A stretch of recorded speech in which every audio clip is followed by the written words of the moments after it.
Hey, everybody, microphone on, Gary? Okay, yeah, okay, It's the uh, speaker, it's the speaker on people's computers sometimes. Let's see if mine is doing anything bad. No, I don't think so. okay. Meetings called to order. I'll have a roll call. We have an echo. Gary, do you have a speaker on? If you turn, Somebody has a speaker on. if somebody turns off their mic, their speaker on the computer. Okay. No, we still have it. Jeff, your speaker is on? Mine is off. It should be through here. That's Okay. Okay, so roll call, start with Steve. Here. Troy, I'm here. Gary, All right. have to talk into it. That's okay. Okay, I'm here. Okay, I'm here, Nan, here, Pat's here. and Bob. Okay. All right, really quickly, does anyone, we have an audience today online and in person. Is there anyone who has a comment on anything not on the agenda? Do you see any hands raised? Should I do this? Later, later, later, yeah. No? Okay, can you see hands? If anyone has a hand raised? You click more?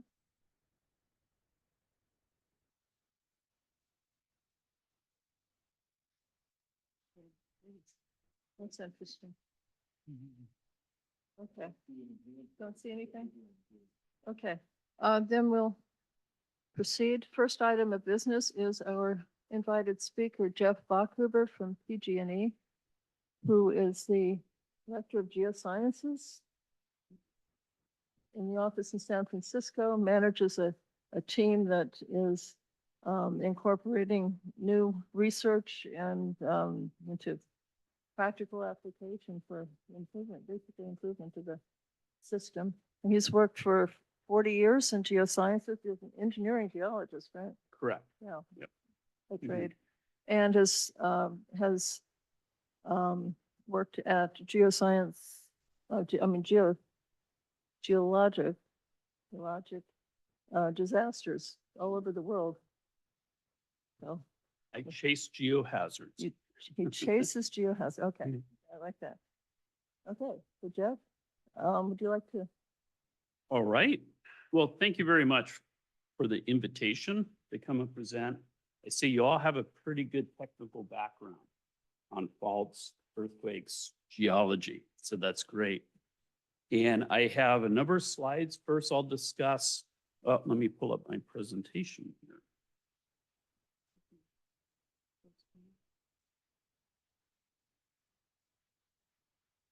I'm not really Zoom familiar, so I hope this works.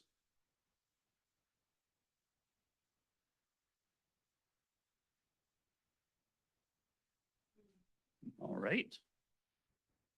So my presentation is focused on Pacific Gas and Electric Company seismic resiliency.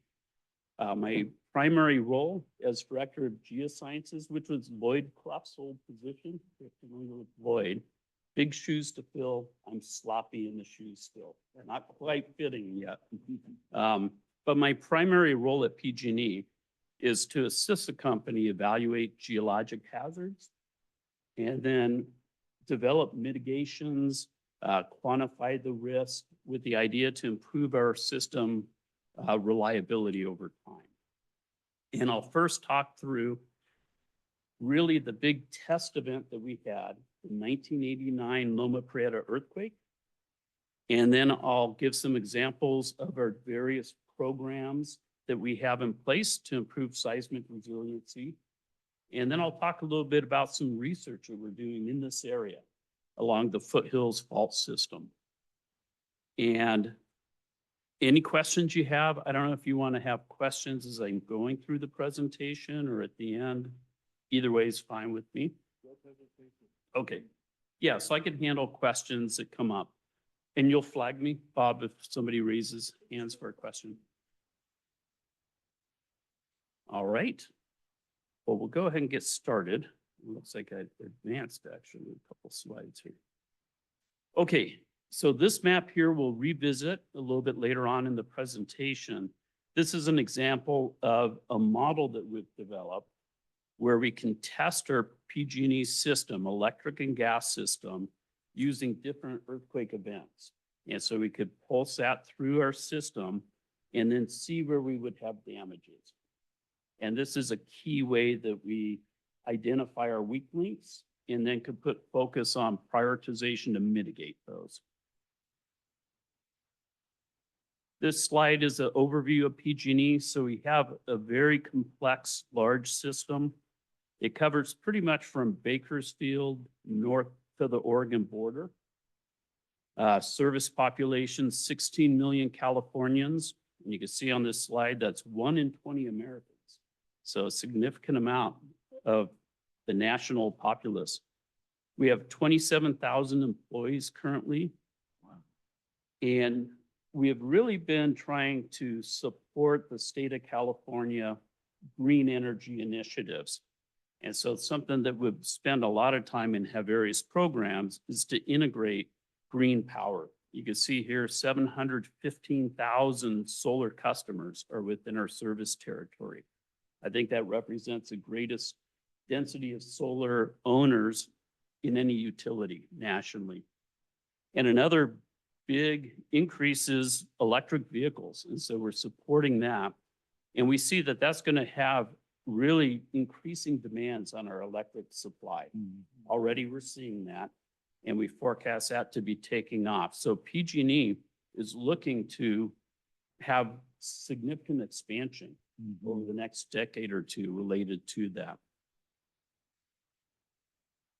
We also have a lot of active faults in our service territory, as you know. And so here I'm outlining the Cascadia subduction zone. So the Humboldt region is on the south tail of that. Our big active fault systems, the northern San Andreas fault, through pretty much our central part of the service territory. On the east side of the Sierra Nevada is the Walker Lane seismic system. And actually, we've had quite a few recent events are occurring along that fault system. And so it's increasing our awareness. Our hydropower dams, often that is a controlling source for those because they're up in the crest of the Sierra Nevada. And on the right side of this slide, you could see various earthquakes that have occurred in each of those primary source regions. 1989 Loma Prieta earthquake is our focus today.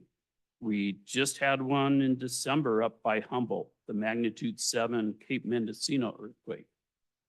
And in 2019, the Ridgecrest earthquake damaged parts of our gas system. And that's really kind of the frontier of our system. We have some gas. We don't supply the electric, so it's kind of interesting in that area. Southern California, Edison has the electric, we have the gas supply. So you can see our sources, past events have been throughout the service territory. The Loma Prieta earthquake has been the most significant earthquake causing damage to our system since 1906. In 1906, the San Francisco earthquake, PG&E was a different company at that time. It was still consolidating various other smaller utility electric systems. And so really the 1989 Loma Prieta tested our system. We learned a lot from that event because at that time, the science, really the understanding of how a distributed system would respond to a big earthquake wasn't that well known yet.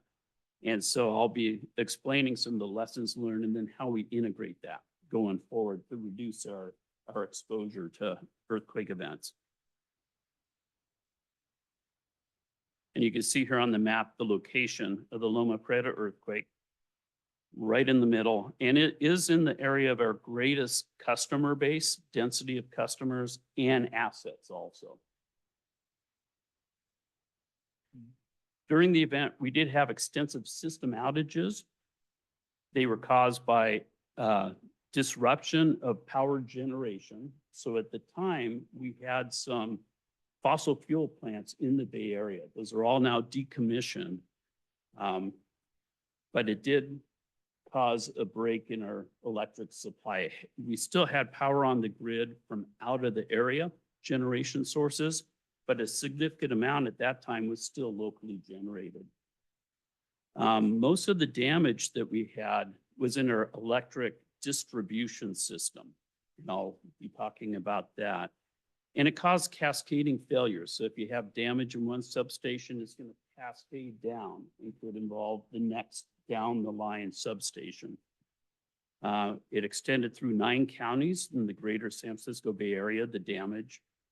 And because the event happened in the evening, the initial response had to occur overnight.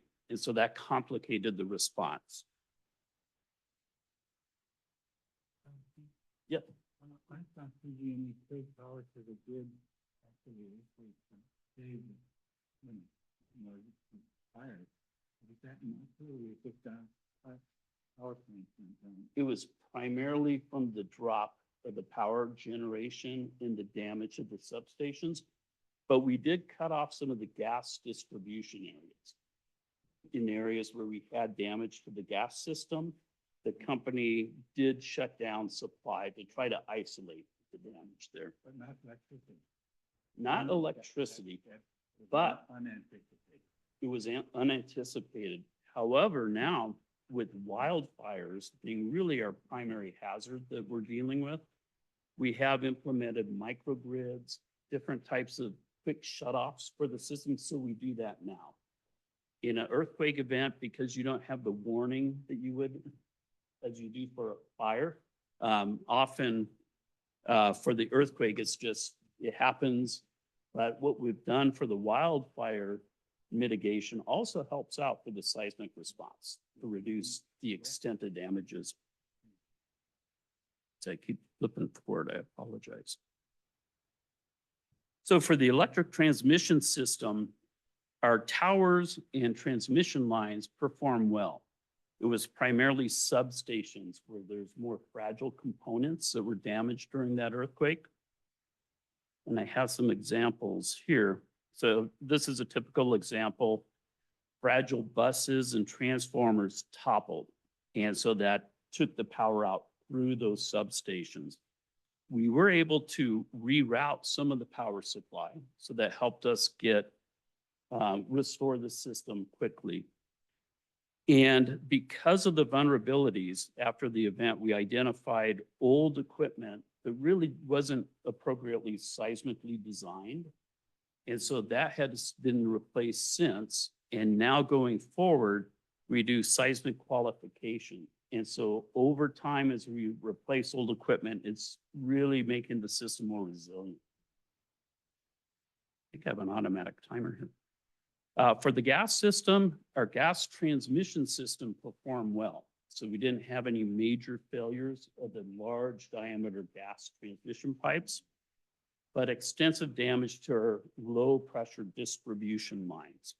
And so some examples were in the Marina district, where liquefaction and strong ground shaking broke those small pipes. Watsonville, Salinas, also pretty much the same thing.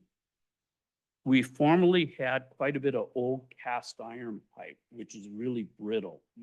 And that's where a lot of the failures occurred. It has now been replaced in the whole system. So we don't have any cast iron pipe remaining.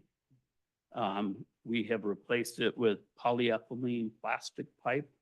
And so that just inherently performs a lot better than that old cast iron pipe did. Here you can see proactive gas shutoffs, both by the company to isolate areas and also a lot of customers right away went off and turned off their gas service, which is great to prevent a fire in your structure. But because of that, it extended how quickly we could restore the system because we have to inspect the lines and relight the gas pilots. And that takes weeks at times. In the Marina district, I mentioned all that old cast iron pipe has been removed, but for a quick response, we threaded new plastic pipe in those old broken cast iron pipelines. And so that allowed us to do a quick temporary fix for that. In here, you can see a picture of typical types of damage from liquefaction. The electric distribution system really was responsible for most of the outages during the Loma Prieta earthquake. Concentrated in the South Bay, you can see on the map the epicenter, and I have Portola Valley shown there, and the ground motions, so the red shading, area of strongest shaking, extended northward along the San Andreas Fault from the epicenter. So some type of seismic wave focusing perhaps resulted in that. And the types of damages you can see in the photograph, breaking of cross arms, so lines falling off the poles. One thing that didn't occur significantly was transformers falling off the poles. And that was just because in 1952, the White Wolf earthquake, so another big earthquake down south, we saw a lot of transformers falling off of poles. And so between that time, 1952 and the 1989 Loma Prieta earthquake, we started anchoring the transformers on the poles, and that really helped out. That reduced significantly the amount of transformer drops. So a good example of lessons learned. We continue to upgrade the system based on those lessons learned. I mentioned life cycle replacement. So when old equipment comes up, we replace it with better seismically qualified equipment. For our gas fault line crossings, we do have a program where we mitigate, where we have a transmission pipeline crossing an active fault. And the mitigation ranges from installing automatic shutoff valves on either side of the fault. So if we have a break, it will cut off that part of the line. Sometimes we'll actually replace the pipeline with thicker wall pipe that's more durable, could take displacement more. We also have since started integrating risk models.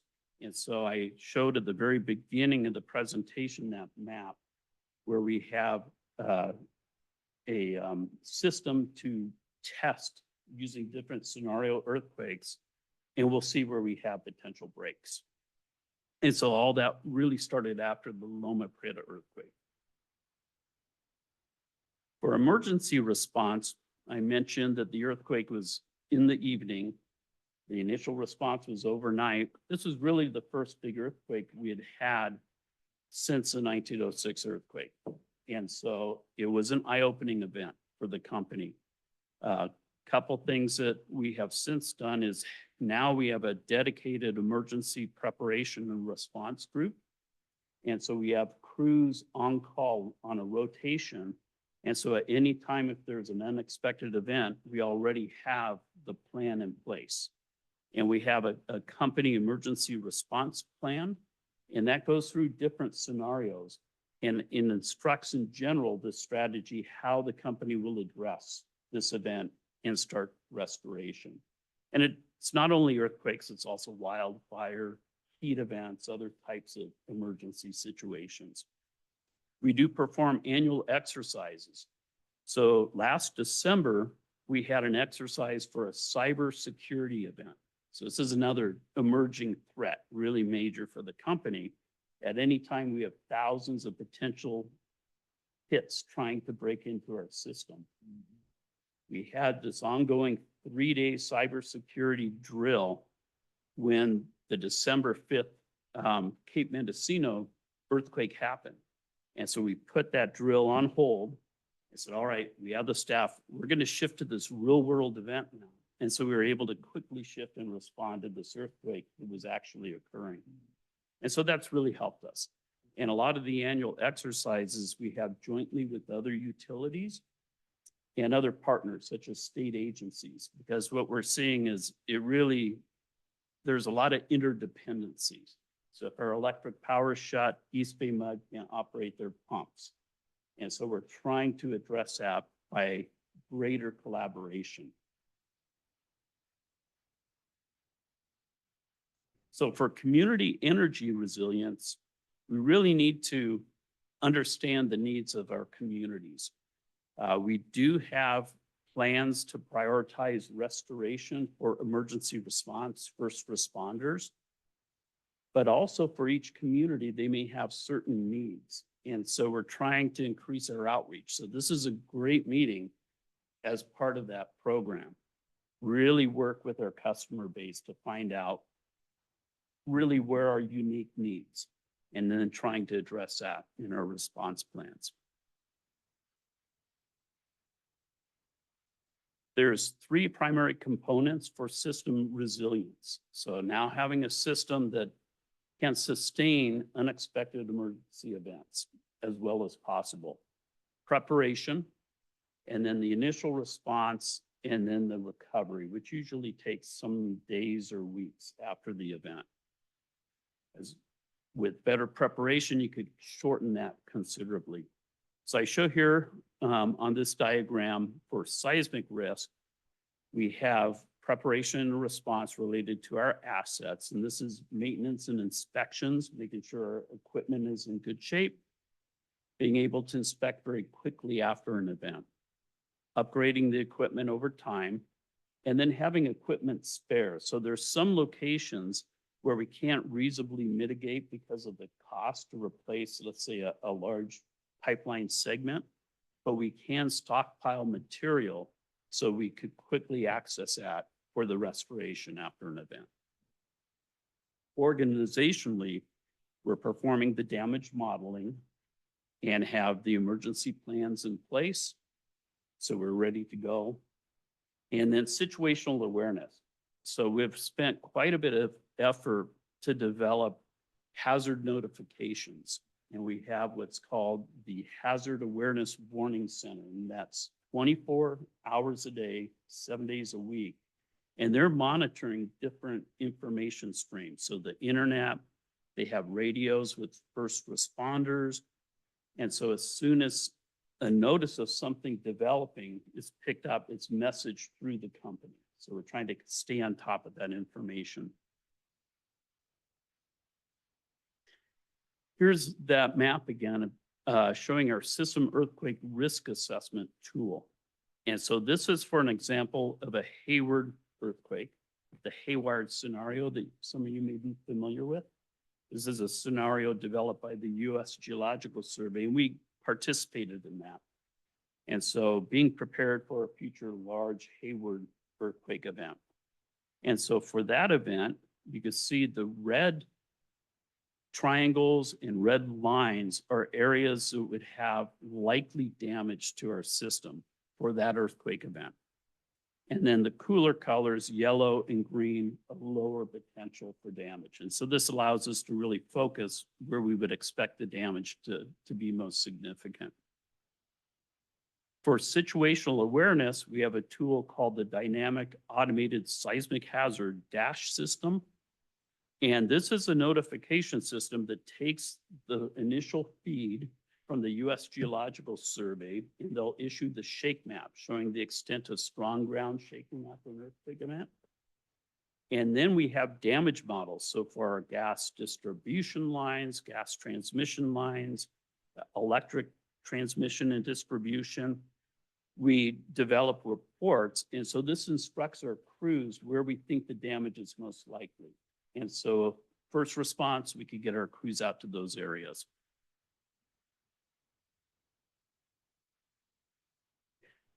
We continue to integrate new technology. So our programs are really living programs with continuous improvement. And we're trying to stay abreast of new information, new technology and techniques. So some examples are remote imagery and satellite INSAR that allows us to look at changes in the ground over time. And so we're integrating that. I'm sorry, this keeps advancing on. I mentioned the earthquake planning and exercises. And so collaborating with other utilities, agencies, groups that have codependency. Maturing our models for hazard characterization. So really important aspect is learning from earthquakes. So not just in California, but internationally. after a big earthquake event, if there's similar infrastructure to what we have in our system, we'll go and look and work with the local geologists and utilities to understand what happened to their system so we can look at potential vulnerabilities for ours too. Monitoring and instrumentation, we're really looking at ways to improve and quickly determine if there's some issues starting to happen in our system. So an example would be along the creeping fault. So Hayward Fault, we have some monitoring on our gas lines that will record how much is deforming over time. There will be a certain threshold where we know we need to replace because it's starting to get close to the capacity of that line. And so that's an example of the type of monitoring that we do. We're very interested in earthquake early warning. And one thing that we've implemented is adopting the MyShake app. So I recommend you all have MyShake app on your cell phones. We've done that at PG&E. And so any PG&E cell phone automatically has MyShake app. And we've gone through training. And this is really focused on worker safety. So you get that notification, drop, cover, and hold. So you're safe through the event. We've also explored other ways that we could use earthquake early warning. So one idea is on your computer monitor that it will have a message come up and maybe a countdown to when the event will arrive at the worker's location. So that's something in play right now. We've performed some testing, and Stu Nishenko out there in the audience, Stu, developed this pilot program for earthquake elevator shutdowns. And so if you sense an incoming earthquake event, the elevator goes to the next floor and stops and the doors open so you don't trap people within the elevator system. There's been a lot of questions about potentially using earthquake early warning to control our system, shut down gas lines, shut down power. But there are some issues that we're working through on that.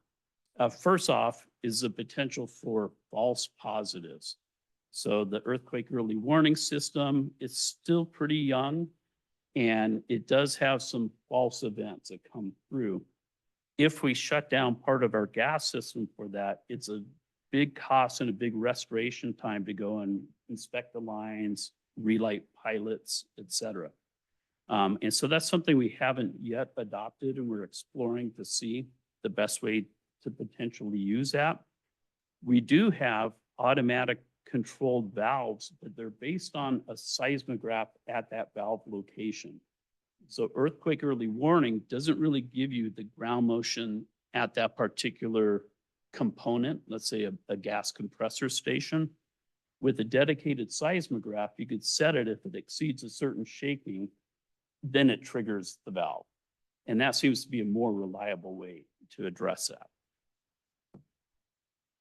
We have a lot of experience with wildfire, public safety power shutoffs.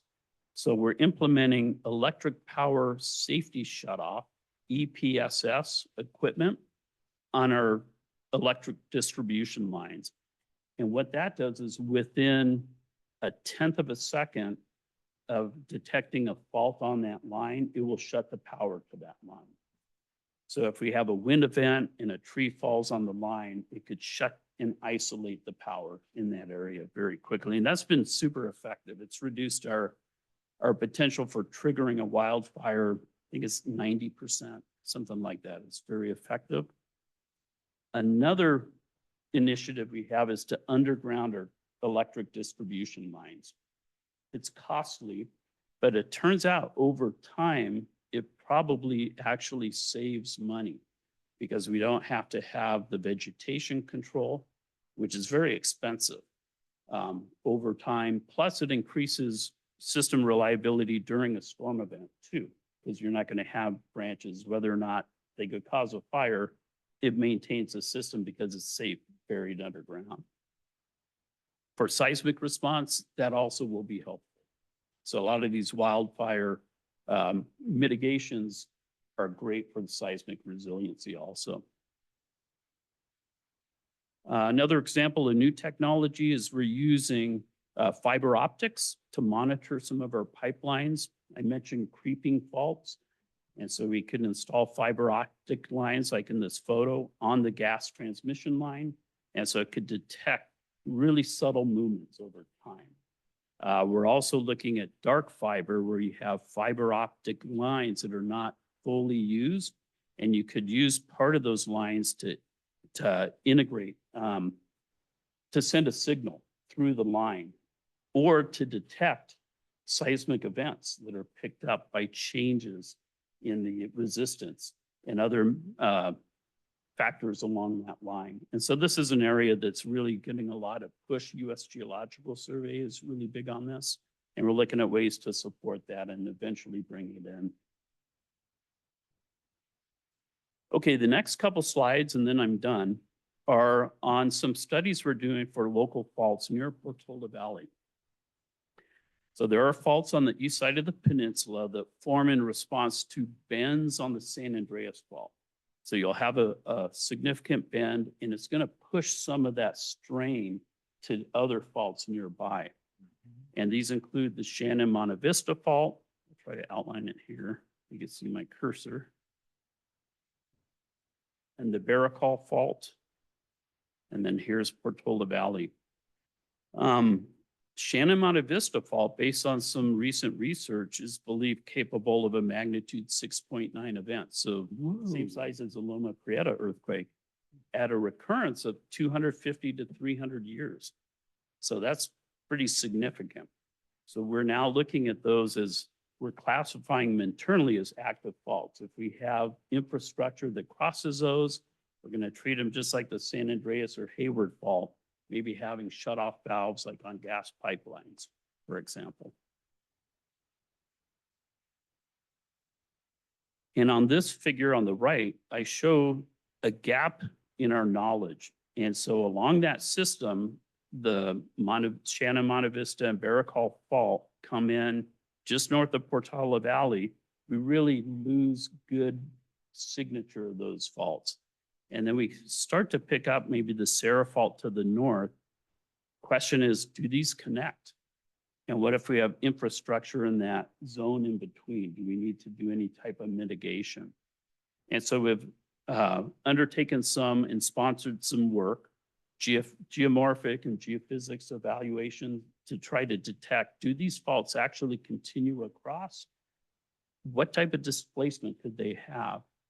A big question is because you don't have real clear expression on the ground surface, is if we were going to mitigate a line, determining really where that specific location is, the crossing location.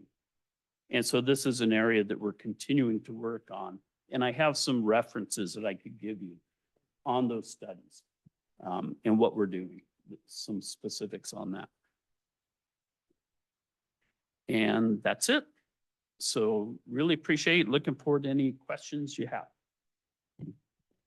Okay, Jeff, thank you very much. That's fantastic. You raised a lot of issues, a lot of issues that are really relevant locally, and I'm sure people have questions. Shall we start with the committee, and then we'll see if anyone who has joined us online has questions? Where do you want to start? Steve, you want to start? Sure. Great presentation, Jeff. Thank you Oh, so much. Great, thank you. So you talked about 1989 as a source of important lessons. And of course, 1906 was about 15 or 20 times larger in terms of energy release. So to what extent can you plan for an earthquake that much bigger? Yeah, we do. And so the example of the Hayward Fault, the Hayward scenario, that's a magnitude 7 event, a little bigger. We're looking at potential large Cascadia events too.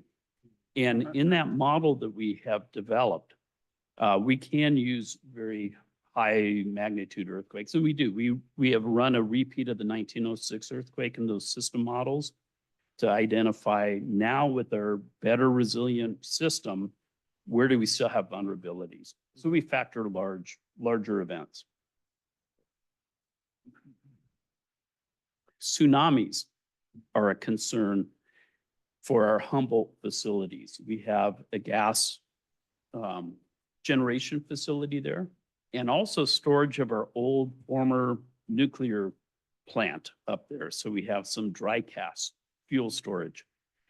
And we've been recently revisiting past tsunami analysis that we made, now understanding better the Cascadia fault, and that it could generate magnitude 8 and 9 events. We'll perform some updated tsunami modeling just to see how far that inundation comes in. For our Humboldt Bay gas plant, it's right in the inundation zone.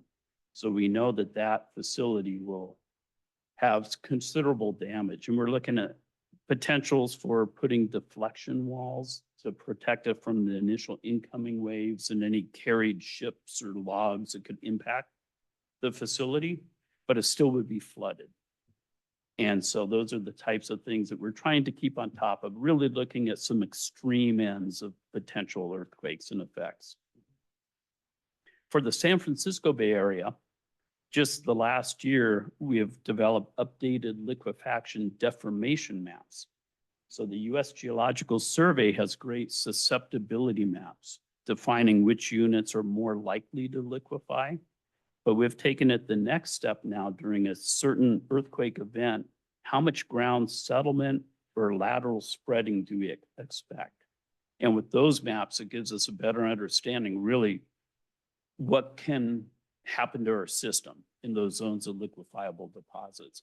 And we'll make those publicly available once we've had a chance to process that into our model. So we always try to share the information out. It benefits the greater community, and it also gives kind of a higher level of confidence in the work, you know, if it's published and it's been peer reviewed.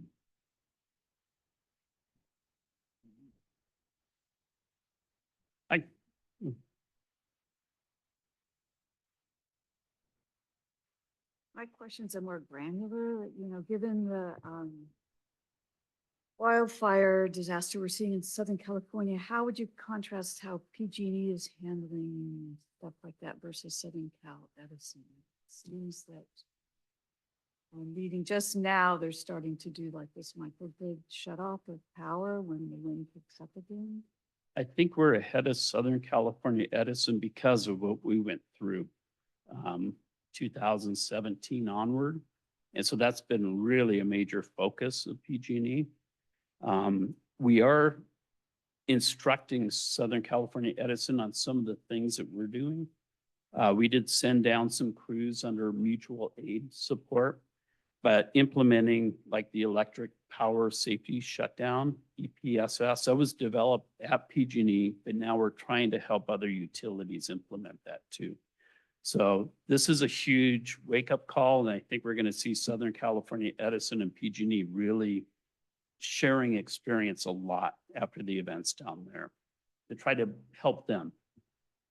Does it also help with a push to put lines underground in kind of more vulnerable I'll be areas? curious now the type of pressure Southern California Edison gets for that. Our target is to underground 10,000 miles of our electric distribution line in the greatest fire hazard areas. Because of the way our budgets work, we have to forecast our budget in 3-year blocks, tranches, and those are presented to the California Public Utility Commission. They review our requests, and then we have some negotiation. And they've been actually requesting that we reduce a bit the amount of undergrounding because of the cost that then carries down to customer rates, and instead trying to do more with above ground hardening. It's not as reliable, but it is more cheaper to do that. And so that's something that even within PG&E with this idea to underground a significant amount of our infrastructure, there are certain things that slow it down or that we have to work with. So since we're quite a bit ahead of SoCal Edison, I would think any significant undergrounding is probably some years out for them, but we'll see. Yeah. Yeah. And I think PG&E's been pushing to do this virtual power plant with people that have rooftop solar when you have to shut the grid down, right? You can get the homeowners to Absolutely. power. And electric vehicles. And so Oh, they yeah. could actually put power back on the grid. Yeah, And so we've been doing quite a bit of work trying to figure out what's the most efficient way to do that? How will we control it in our system with different distributed power coming online? But it's great because that will really help address a lot of these resiliency issues on time, over time. Battery storage is another big important way to do that. Our old Moss Landing fossil fuel plant was decommissioned decades ago, but now we have a large battery storage facility there. And that was jointly with Tesla. I think it's one of the biggest in the nation right now. And it actually could supply a significant amount of power for fairly extended time frame after a big event. It was a fantastic talk, yeah. But I think it's, in a way, it's only scratching the surface. The problem, it seems to me, is that the major earthquakes all through California, mostly on areas, but not entirely, only on areas where we have known faults. But the recurrence interval is on the order of tens to hundreds of years. The problem with wildfire is that I think in some ways it's way more complex. And it happens on much more short time scale. And the magnitude of the problems are serious for the human population. But the difference is once an earthquake happens, there's aftershocks and so forth. But that's one thing. But in wildfire, we have other factors that influence it more than anything else, like wind speed and where the housing is. Where the housing is doesn't really matter for an earthquake. It's because mantle is in charge of most and doesn't care what's up above. With wildfire, it's all peripheral. So the problem with that is the fundamental problem is, and you saw this very much in the Paradise Fire.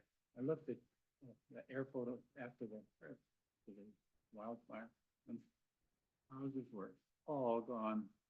The trees were not just standing, they may have been singed, but they are still alive.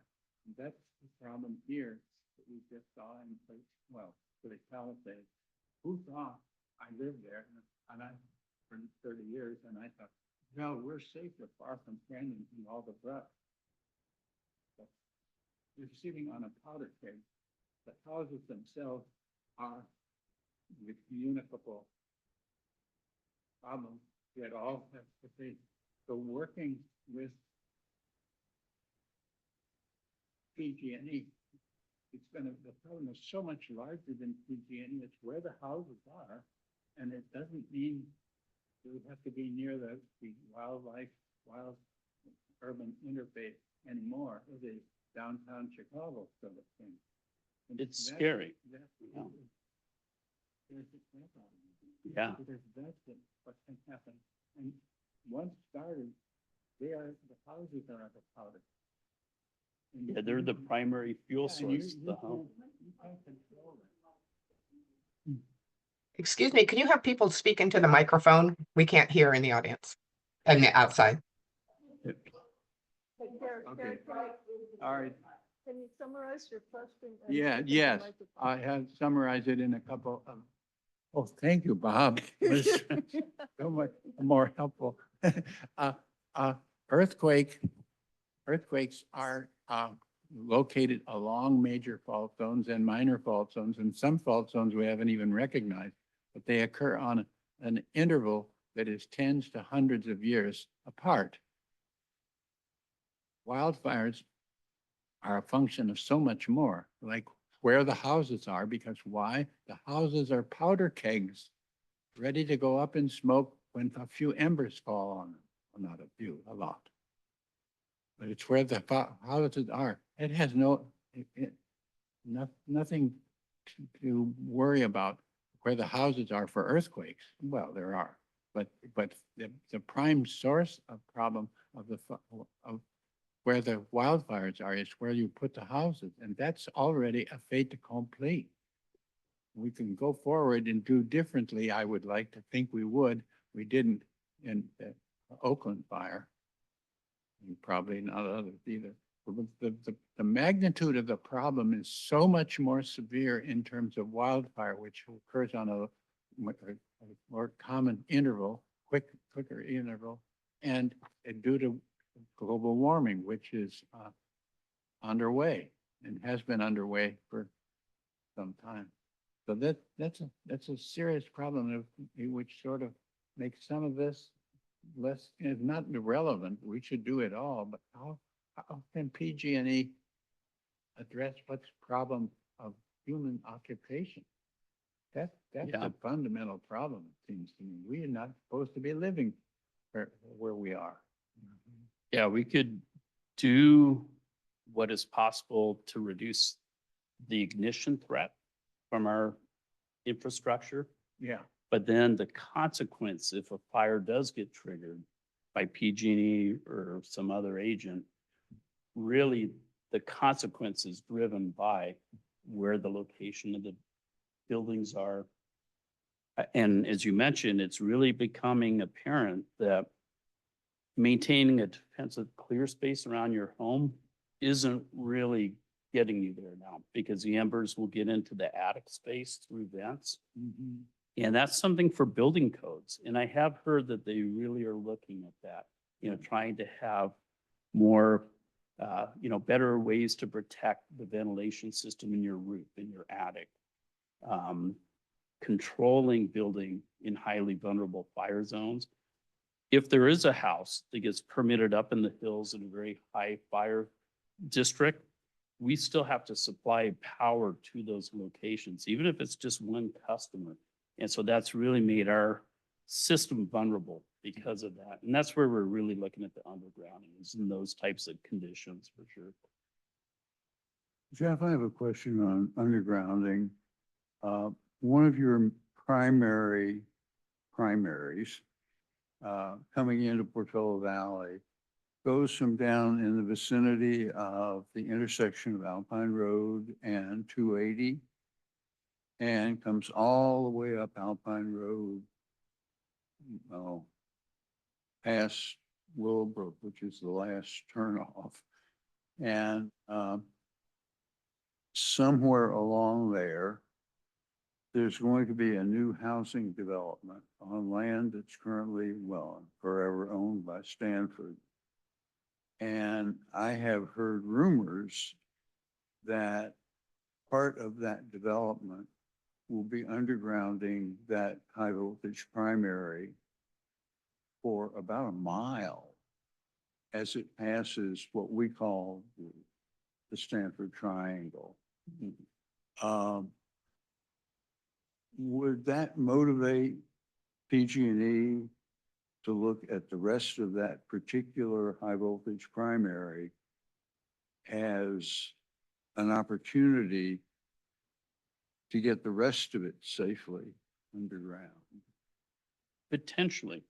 I'm not familiar with that particular location or construction, but I could look to see. And it does make sense. So if there is a planned project that's undergrounding, that sure makes sense now. And a lot of new construction is anticipating that. Taking our lines from some logical cutoff point, if it's a high fire threat zone, because that's where our focus is right now, would make a lot of sense. One thing we're trying to do also is when we do underground our lines, is we're asking the telecommunications companies, would you like to underground in our common trench? But we haven't had a lot of interest because of the cost and because those aren't really the same level of fire ignition threat. That hasn't really driven it, but trying to optimize, if we have a trench open, if there's underground planned already connecting to it with underground, makes a lot of sense. Okay. So you're aware of it? Or Yeah, not that particular. I'll see if I could find out. One thing I'm not sure if we have made our undergrounding plans, specific lines and circuits publicly available.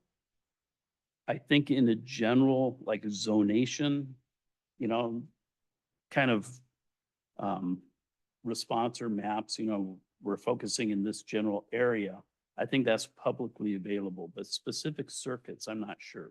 So Yeah. I'll do my homework and follow up. Well, and this see. is a major primary into Portola Valley.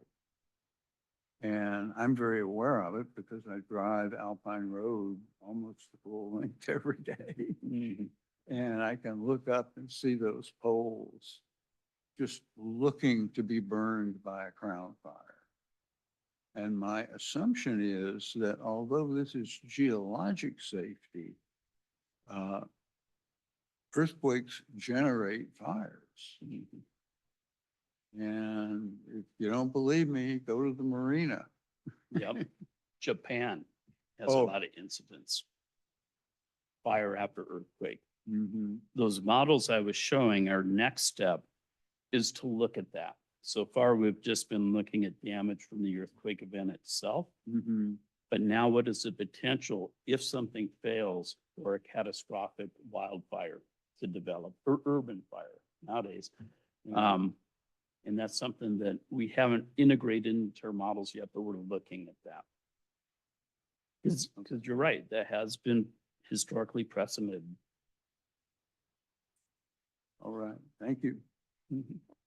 Have you gotten any sense from maybe the state or the counties to change the zoning in really fire-prone areas, or is, because people rush to rebuild exactly where they were before, right? I know it's I'm outside not your sh- purview, but I'm yeah. just kind of curious because it's the same thing with earthquake hazards, whether, I mean, the state's done a really good job of not letting people and buildings build in highest hazard areas, but maybe we need to do that for fires as well. No. One of the ways that maybe solved is that underwriters are not going to be at all happy to give fire insurance to homes Yeah. in such Yeah. zones. Yeah. So there will be, shall I say, a natural reaction which starts to change it, but it'll take a long time to re-urbanize the country. And that's a problem that I think we really, what the southern fires have shown us is you just can't say it's not coming to Elm City. It's there even though it doesn't have a lot of vegetation around. Yeah. There has to be some vegetation somewhere, an accelerant to get it going, but once it starts, Yeah. we know what's gonna happen. So Jeff, Bob?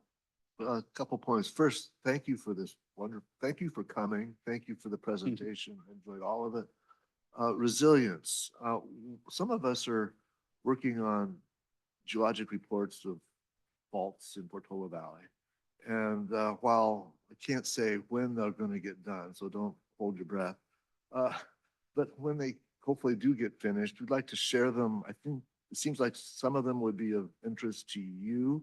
So maybe you can answer the question offline, but I'd like to be able to give them to your office so that you can evaluate them so that you could look at Portola Valley as far as like where, well, wow, there's like Verical fault. Then you could reevaluate how much you're going to do with resilience on these different places. Yeah, that would be excellent. And we're very interested.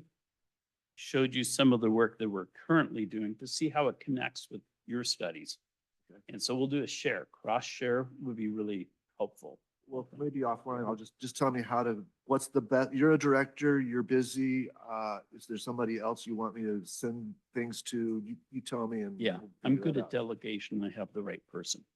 So, Thank you. So you described this gap area in the peninsula, and you said the PG&E is doing some studies, geomorphic and geologic studies, is that right? Could you? That's just correct. Say a little bit more about that? yeah, and so they're primarily based on geomorphic mapping.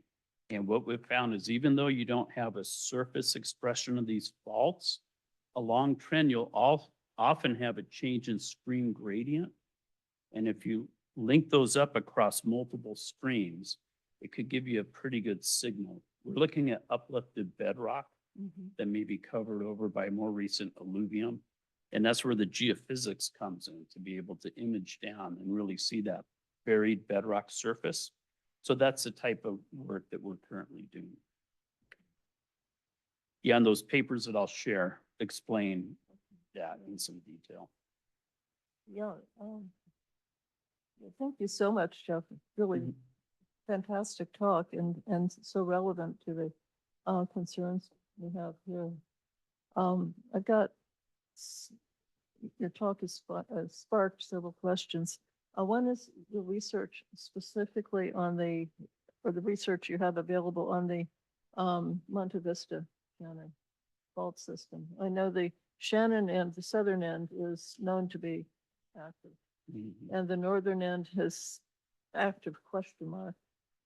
And so any information you have on very recent studies would be really helpful. Yeah. Sure, because, and as you say, the system sort of peters out north of Alpine Road and north of the county line, basically. Mhm. And there's, Possibly, or we just don't see we don't see it. clear evidence of it, but it could be. Well, yeah, in on the maps, subsurface. map, Yep. yeah, on the maps it does. But my suspicion is it continues. But any information you have on the continuation of the fault north of the county line into San Mateo County, so in our section of the county would be really useful. And I Yeah, wonder if you it's- have any strain meters in that area, basically around the county line. We don't in that area. Like I was showing the fiber optics or different types of creep measurements and such, we don't. It's been primarily geologic mapping and geophysics Okay. exploration. And if you're looking at geomorphic expression, probably looking at LiDAR, but and you're looking at Yes. changes in stream gradients and Mhm. lining them up, which is great. But the question is the recency of the movement. Are you able to? We're assuming those are active structures. Active, okay. Yeah. Because we see enough evidence for possibly Holocene geomorphic changes. Okay. And so we're erring on the side of caution, saying that we're going to treat them as active and put them into our seismic hazard system. Okay, excellent. Let's see, another question has to do with risk modeling. You're probably doing risk modeling for PG&E infrastructure, I'm I'm assuming.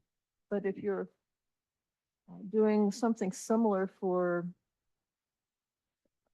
say, the community, and that could include your infrastructure, in the hazard part of the equation, you would have to include the houses, I'm assuming, as emission sources. For the fire models, For fire, fire- I'm sorry, for yeah. fire models, yes, in Mhm. addition to having houses in the risk side of the equation, you'd have to include them on the hazard side. for our earthquake model, like let's say for gas pipelines, we'll model those coming up to where the customer owns the gas line. So the meter to the meters is typically our cutoff point that we're taking our models to for that. Okay. But then if the house ignites, does that, you don't take that into consideration for a fire hazard? You're just looking at exterior hazard, When- igniting, Yeah, I mentioned that kind of the next step for our seismic models that we're looking at is fire after earthquake. Yeah. And for that, it would be important because often the breaks occur right on the customer side of the meters. And so that's really the potential ignition point. So that would be important to include. yeah, I We think, currently don't in our models, but that could be a future. is that in the near future or far, we're really interested in. Yeah, we could in that. explore that together because what we need to do is identify a couple test cases. So whenever we're doing a big change to our models, is we'll use some pilot tests to begin. And this could be a good opportunity to look at a pilot study to explore that. That'd be really interesting. Yeah. Yeah. So And yes, if I may, just one more, a question question about, power sources. Are you looking at, small modular nuclear reactors at all to add to the system? No, we have determined that it's too challenging to bring in new nuclear power, just based on our experience working in the state. So Diablo Canyon, we have extended the license. Yeah. It's a 20-year license extension with the Nuclear Regulatory Commission. But with the state of California, they've requested us to have a 5-year license extension. So we'll see. As we get close to the end of the 5-year, the state may ask us, we still need you to extend it, and we will, because under the NRC license, we're covered for 20 years, but no plans for new nuclear. But the small modular reactors are really interesting, and they're taking off nationally. But not in California. you think? Yeah, California's tough and not PG&E at this point. Um, Yeah, that was a lot of my former work before joining PG&E was for new nuclear plant projects. And there were some that are pretty far along in Idaho. That's kind of an initial one that I think may get licensed. And now they're looking at a lot of data centers, maybe powering them with a small modular reactor. So it's really starting to gain some traction. I'm showing here, I reshared the presentation. I had some follow-up slides. So this is one of the studies I mentioned, Stanford Landscape Modeling that uses, I can't quite read that, it's being blocked. Rock uplift rates to estimate moment rates for thrust faults on the north side of the Santa Cruz Mountains. And then I have a link, so I'll provide this to you. You could link it and get right to the papers. And then this is one, geomorphic studies. This is looking at the changes in stream gradient and such across that gap that I showed on the map. So the Serra Fault down to the Baracol, Monte Vista faults. And this is now published, and so I could give you that reference there too. And then here's some geophysics evaluations that we helped sponsor USGS to perform. And Stu was involved in those. He actually helped develop the scope of work and such there. So those are several I could give you right off. Yeah. Great, thank you. Okay. Any questions for other questions for the committee? well, just a thought. You had mentioned that there's electric smart meters that have internal accelerometers. Oh, could you solve Nan's problem by just putting a shutoff valve in the meter as well? They don't have that type of capability. Yeah. We're currently, and this was a great idea, is the new smart meters. They have all kinds of measurement to look at, rates, how individual components in your house, what the electric draw is. And we propose to integrate small accelerometer like what you have in your cell phone. So the added cost is $5 or $10 per meter.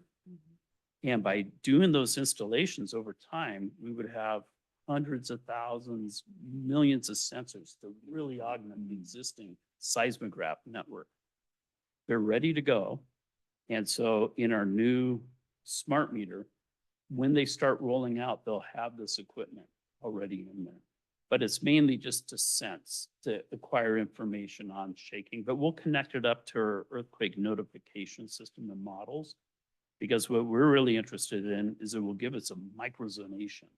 And so based on all these recordings from so many sensors, we could identify where there's amplifiable soil, things such as that.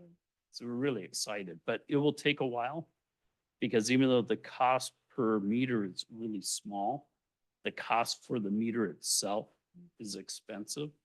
And so those replacement of old meters or new homes that are constructed, getting the new meter, over time, it will build out this network.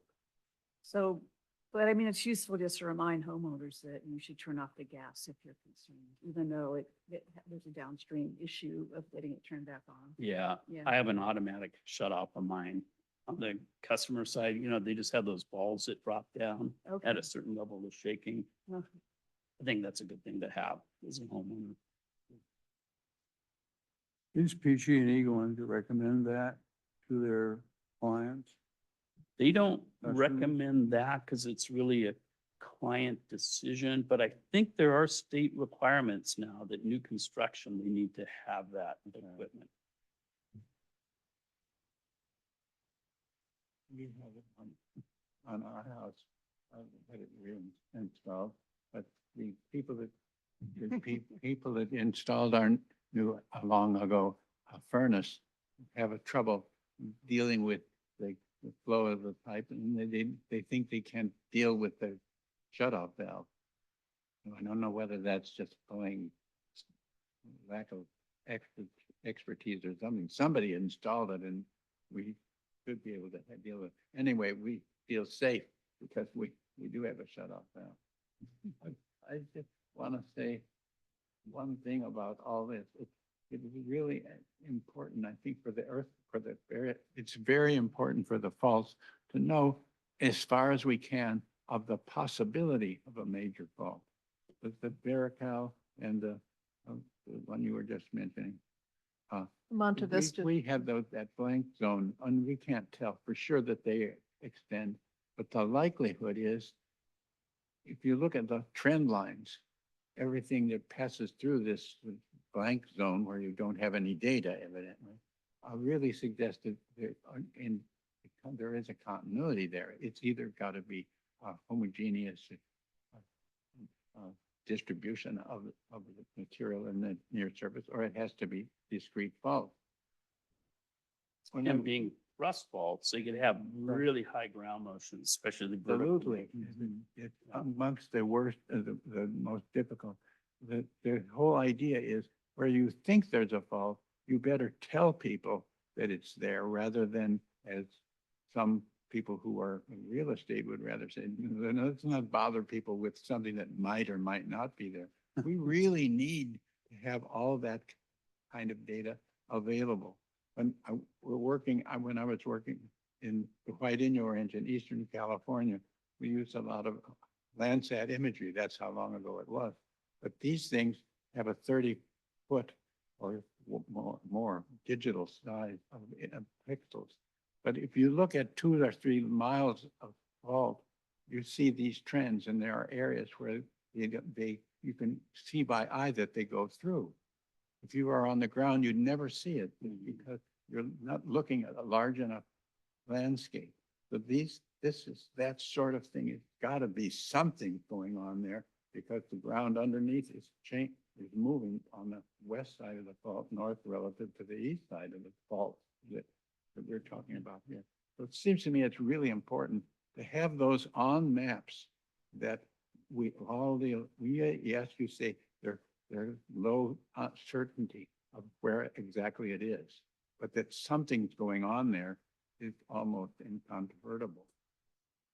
And rather than say, no, we don't put any fault in unless we really see it. I used to map that way, but I don't anymore because I think it's important to let people know where the faults are. Yeah, you could always dash it, put question marks. Yeah, I have abundant question marks on my map. In fact, some would say all my maps are question marks. That's the point. There are things we don't and can't know with existing technology. I think this business of strain meters in everybody's home would be really a good advance. Yeah, LiDAR has been incredible. Oh, yeah. That's Well, been Bob is our LiDARologist.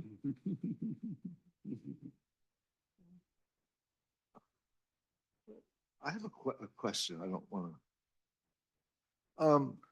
I recently became aware of a technology where I know enough to be intrigued, but I don't know if I'm talking about voodoo science or real science. And I'll do the homework, but maybe somebody can school me as to like forget it or it's something serious. But I read a flurry of papers that have been published recently where satellites put in orbit by the European Union are able to look at, I think, extra low frequencies. And they are finding a correlation between precursors of extra low frequencies and earthquakes. And they've been going back through 10 years of data. And that seems like, wow, I don't know.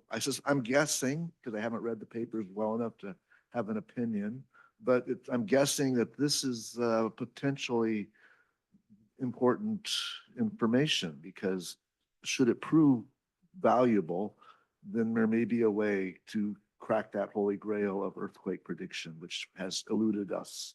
Yeah. And that one actually seems to have some good science behind it.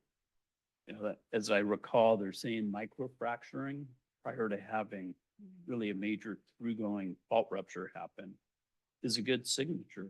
So there could be something to that. I think right now, a lot of that's still just being explored, Okay. but not really implemented. We haven't implemented something like that. That's the kind of thing we just track.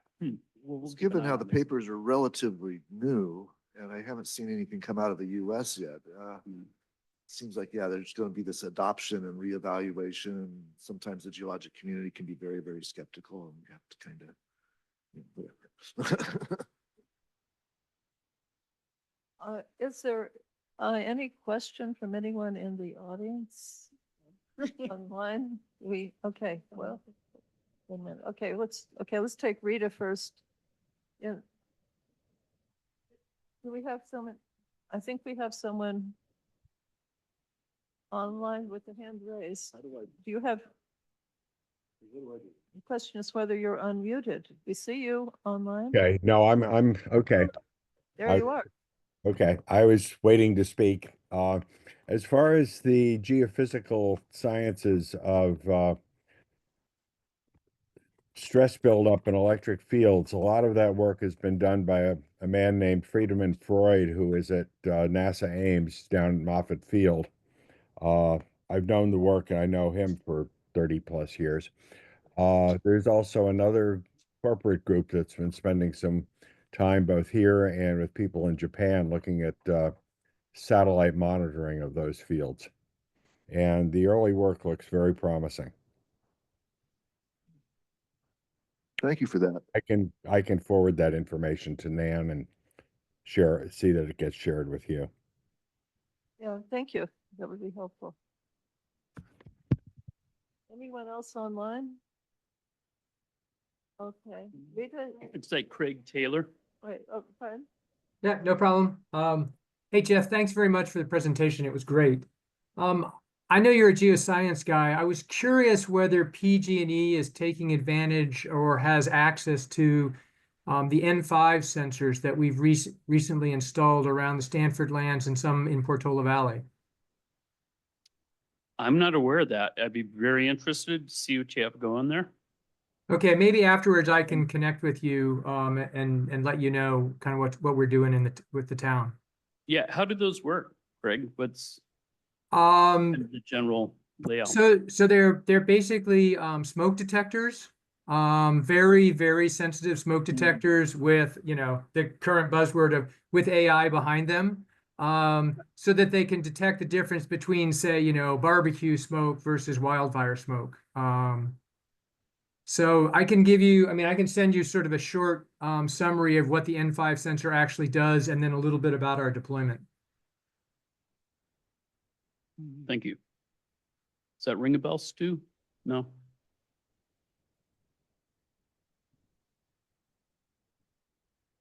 Any other hands raised? Rita has a. Rita, yeah, Mary. I've got these questions. Okay, so I guess my question is, how can Portola Valley find out how our cast iron pipes are doing? And how can we, and the second question is, for example, we're doing this big development potentially in a unstable alluvial type situation. And it would be good to know if we have a lot of cast iron pipes under there. When do we find out that? Who knows that? That kind of thing. So that's one question. The second question was, how can we piggyback onto some of these developments to underground our wires? Clearly, the developers are going to do the minimum, or they'll do it. For example, Stanford's willing to do its whole property to the end of its property, but it's not willing to extend it to any further. But it would be awfully nice if we could say, okay, well, we'll raise X amount of money, or here, we need to get these grants to get this together to be able to protect that corridor. So we have two corridors, Alpine and Portola Road. I'd say, just as a rough estimate, there are 10 times that the wires cross those roads at least. When does PG&E get around to saying, you just can't keep doing this, crossing back and forth over this road, over your evacuation? So for the first question, we do not have any cast iron pipe left in the system, so that has been removed. Yeah, so it's all the newer pipes are the polyethylene, really ductile, and that's for distribution. Our transmission are really thick walled steel, but the cast iron's gone. Regarding the undergrounding, as a regulated utility, we could only fund certain type of work. So if it's a private commercial venture, we really often have no influence on that. What we can do is try to make it as easy as possible. As I mentioned, if we have an undergrounding program in an area, try to get others interested to use a common trench for that. Or where we stop our main undergrounding line and we go overhead. There may be ways to see if that could be influenced to extend it further, but there are some constraints and, anything that's a private venture, we don't have control or influence over typically.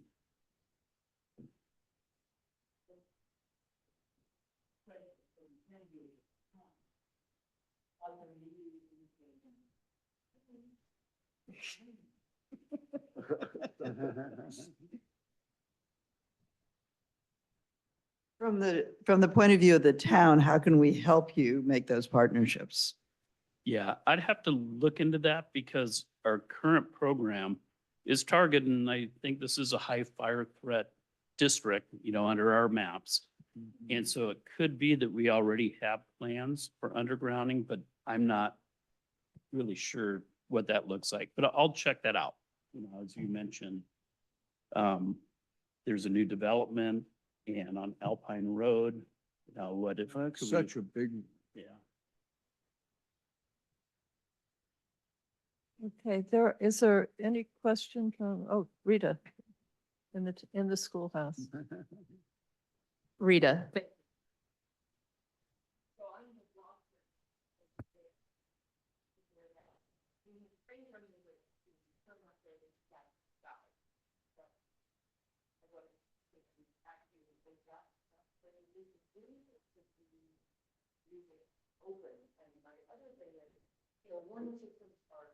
We can't hear anything in the Zoom world. Oh, sorry, it went off.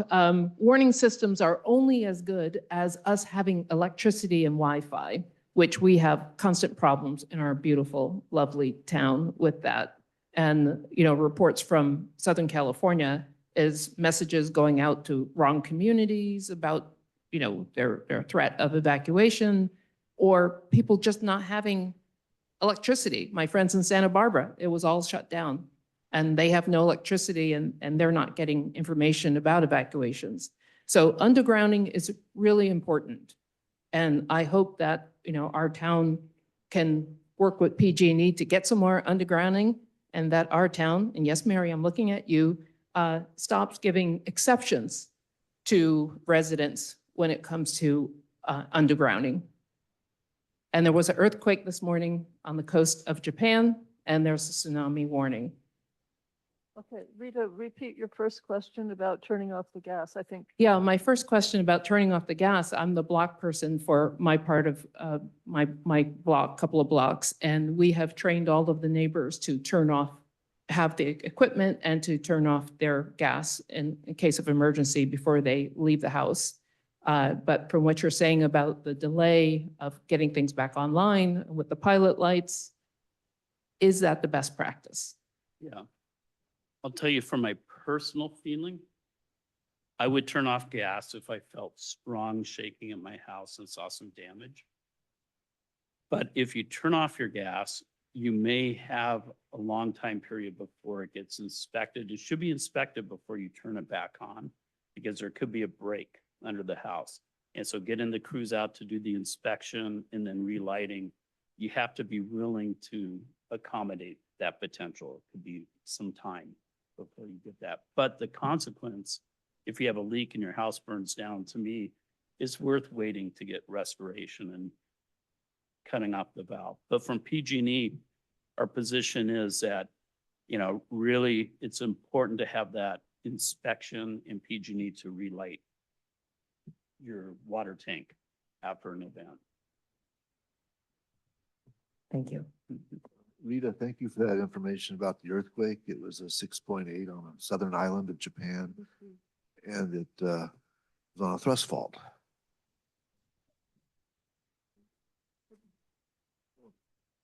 Major earthquake in Kyushu, Japan, 6.8, down about 40 kilometers. At 6.8?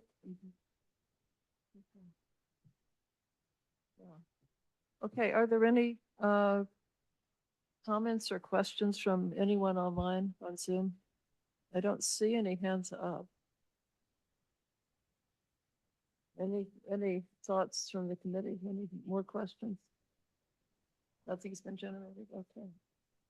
Then I think that will conclude this portion of the meeting, and I thank Jeff very, very much for your excellent presentation and for Well, thank you. our question. It was a pleasure.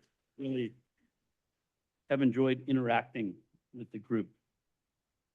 High amount of knowledge here. It's great. Great history.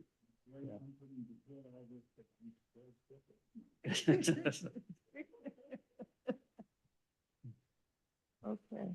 I think we'll take a short break here and then we'll continue with the committee business. Thank you. Right. I'm gonna pause Well, the thank you very recording and much. start it. Yeah.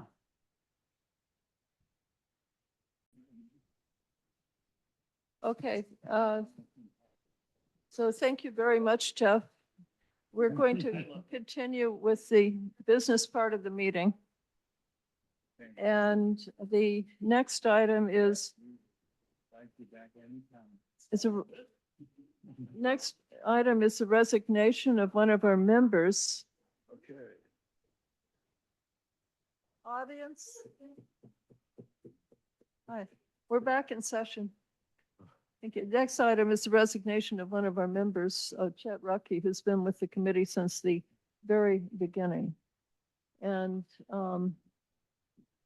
So Bob has Chet's letter that he'd like to read. And I would like to add that I'm very, very sad that Chet feels he Okay, needs okay. to leave the committee.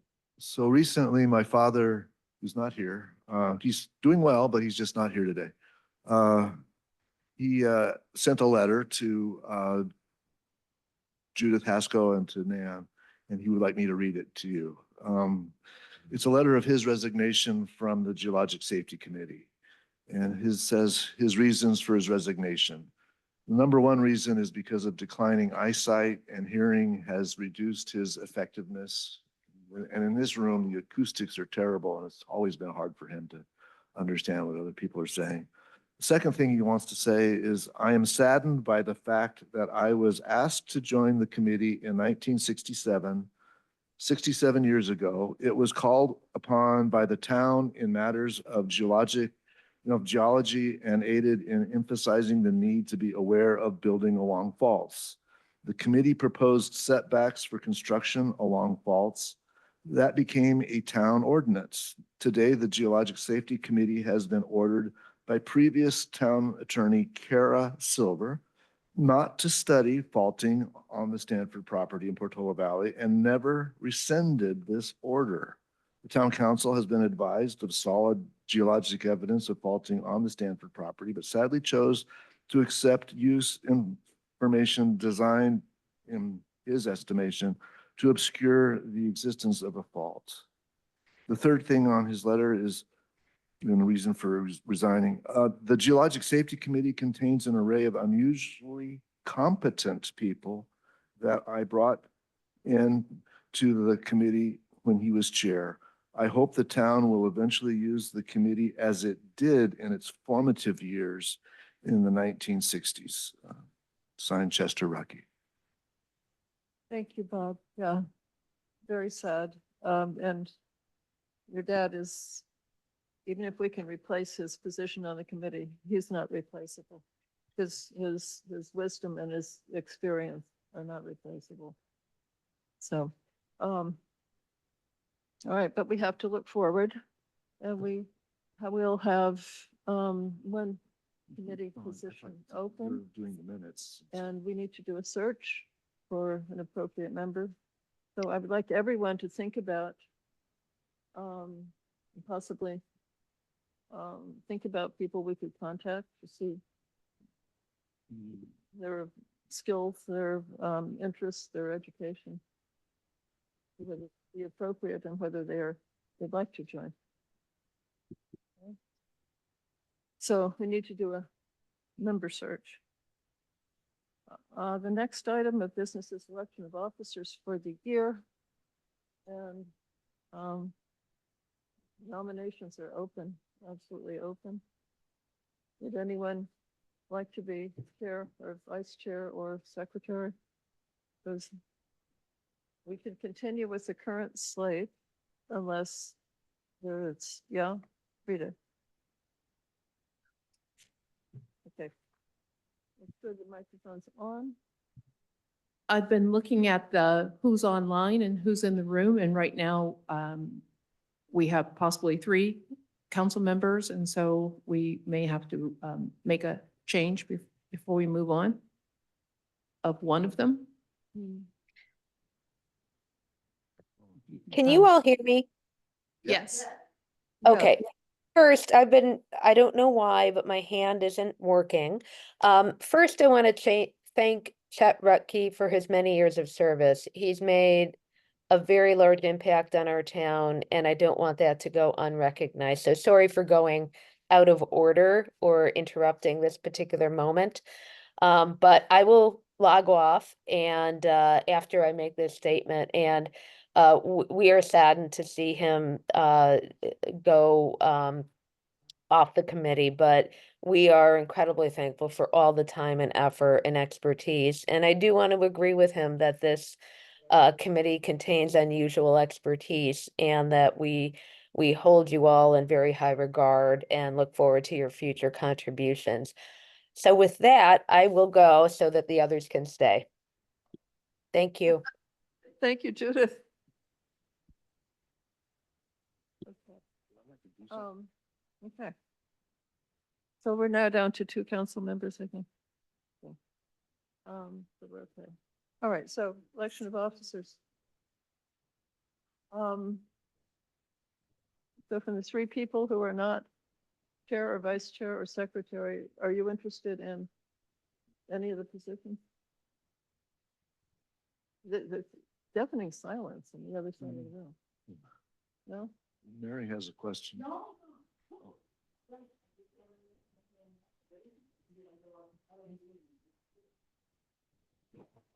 Bob, are you willing to continue? I'm willing to. Pat, are you willing to continue? And I'm willing to continue, so, I urge we appoint the current members as by acclamation of the committee. okay, we have a motion to reappoint the current. members Acclamation. By acclamation. Sorry. Do we have a second? I second Second. it. Okay. Okay, all in favor? Aye. Opposed? Okay, we continue with the current slate. Thank you very much. Thank you. We will try to do our best. Yeah. Next item quickly is approval of the minutes from the last meeting, December 9th. And those are in the handout, and will be in, let's see, I don't think they made it to the agenda for today, but they will be in the minute for the next meeting. Okay. The approved minutes. Are there any changes? I hope everyone's had a chance to take a look at the meeting minutes from last December. Do you have another copy of that? Do you have another copy of the minute? You, there, did I give you? I didn't get. Oh. But I read. Oh. Keep familiar with the name of it. Okay, if everyone's had a chance to look at the minutes, are there any I changes? move acceptance. I think it looks perfect to me. Perfect, I move okay. acceptance. Bob? Second, Okay, all in favor of approving minutes? Okay, we are, minutes from December 9th are approved. Yes, that's All right. right. Aye. Next, we go quickly to the, I think Rita is asking for a roll call to solidify our last decision. Okay. Oh, wait, what? are you asking for a roll call of the vote or a roll call of our presence? Oh, So we have a request for a roll call of a roll approval call of the for, minutes. okay. So I All agree. right, so we're back to the approval, we're back to the motion to reappoint the current slate, yes? Okay. Or for the minute? Do you mean roll call for the minutes or the I moved by current acclamation. roll call? I moved by acclamation for both. So actually, Oh, we okay. clearly it's all positive. If All we right, agree by at okay. And there acclamation. was a second? And the, okay, so let's do a roll Was there a call vote. second? Steve? Aye. Troy? Aye. Good. Aye. I'm aye, Nan. Aye. Pat is aye. Aye. Aye, so motion carries. And that is for the current slate and that is for the minutes. We're all in favor. Okay, okay, the work plan for this next year. And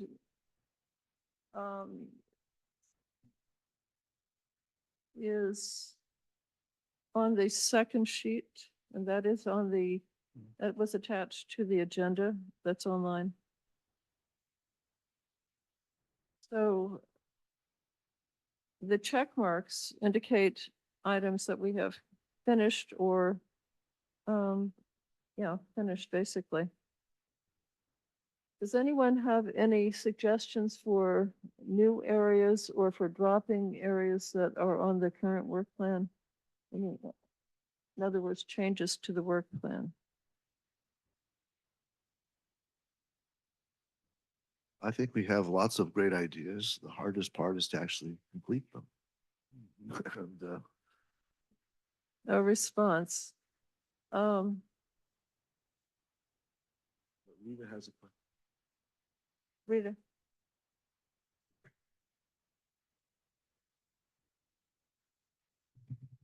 The town, in my opinion, seems to need some type of guidance in looking over undergrounding electrical wires. And each time an exception is brought to the planning commission, everyone's like kind of stuck and then it gets approved, even though undergrounding is supposed to be what people are supposed to do. So they seem to need some guidance and perhaps from this committee would be able to help planning in some capacity as to why it's important, especially after listening to your speaker this morning. Thank you. Okay, I would put that under item number 2, which is resiliency of infrastructure. So you're asking the committee to recommend to the council or to the planning commission, actually, the importance of passing on the importance of undergrounding the wires. Okay, thank you. Your suggestion. Any other thoughts? What would you put as highest priority? If we had to choose one item, what would you put of all these things we've listed?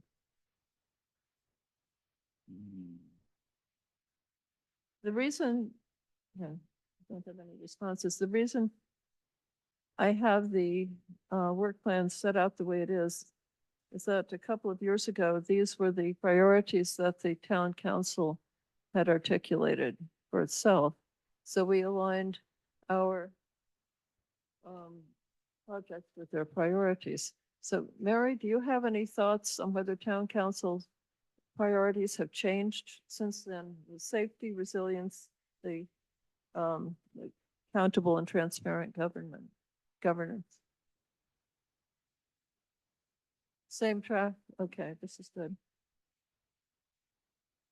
All right, then, Gary. Well, I would say you asked if you asked what's our highest priority, I would say completion of the geologic map revisions and providing it to the board. Does that Okay, sound reasonable? Seems to me that's the major thing we really need to get out in this next year.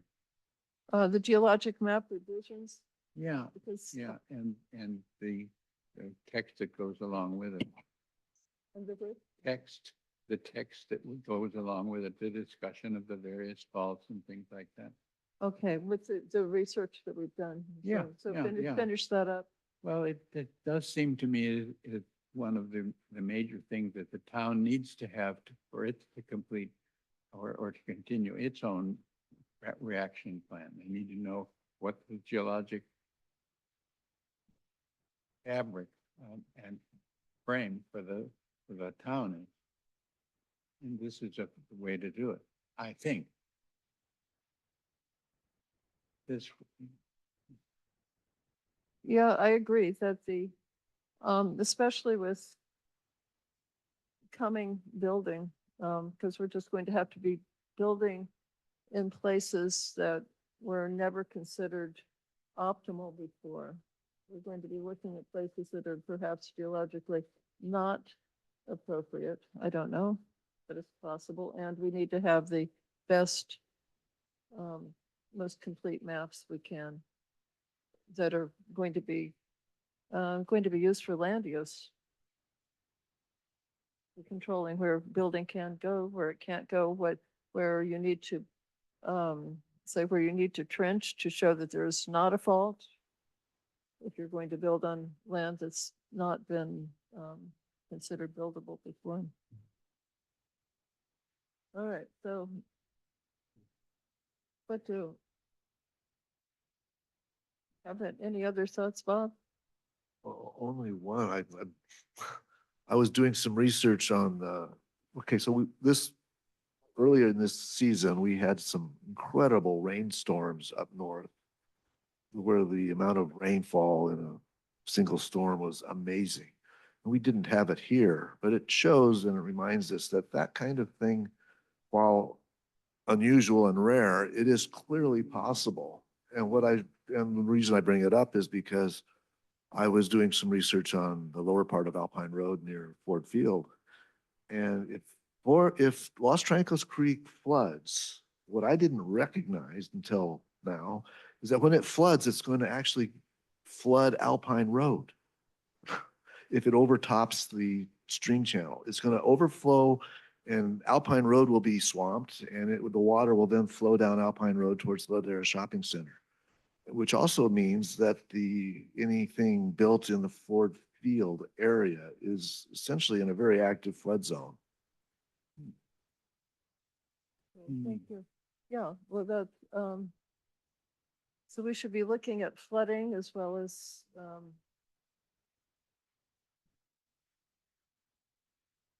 surface hazards or subsurface hazards. Steve, you're the hydrologist. You have any thoughts?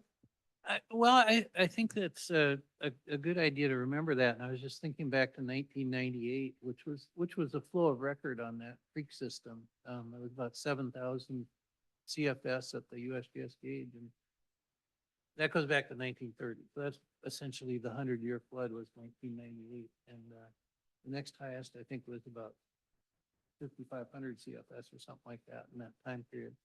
But if you remember what happened that night, there was erosion right to the edge of Alpine Road, and that prompted over the next 2 or 3 years a lot of remedial work. Was that mainly Caltrans that did that? I don't know who did all that reordering the creek and end up planting a lot of willows and doing a lot of strategic riprapping. So that was kind of the way that Jeff was talking about, looking back to 1989 for some lessons. 1998 is our year to look at the creek system and what could happen and what could happen if it was a little worse. That 100-year what we'd call a 100-year flood did not get up onto Alpine Road, but it came really close. It eroded its way right to the edge of Alpine. Can you guys picture that? You know, the aftermath of that? Which We all part- went up and down Alpine Road probably during that. Which part of Alpine Road was it? Right I'm across from the thinking- shopping center was where it was the Oh, most. Ladera, okay. Yeah. Well, so is there something that we can do as a committee to, I guess we can do research on flooding, but it's a very local issue. Is it? It is. I mean, we kind of got flooded and I looked across our little street and, oh, our neighbors didn't get flooded. It's because there's just 2 houses that were affected. Yeah. Yeah, it was February 2nd, 1998. Full record on. Yeah, Mary's gone now, but I remember that, I think it was in this storm that her entire backyard, I mean, this is acres, was flooded almost up to the house. Yeah. It looked like a sea of mud. Yeah, we weren't even really using the word atmospheric river yet in 1998, but I think that was when the atmospheric river did kind of come right over us and we had the flow of record on many of our local streams. Yeah. Well, I think the recent, I mean, right now, as we're having this meeting, Los Angeles is burning.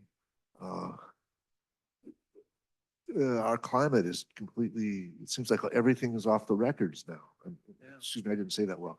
The records are being broken. That's what I meant to say. What we thought was the norm is no longer the norm.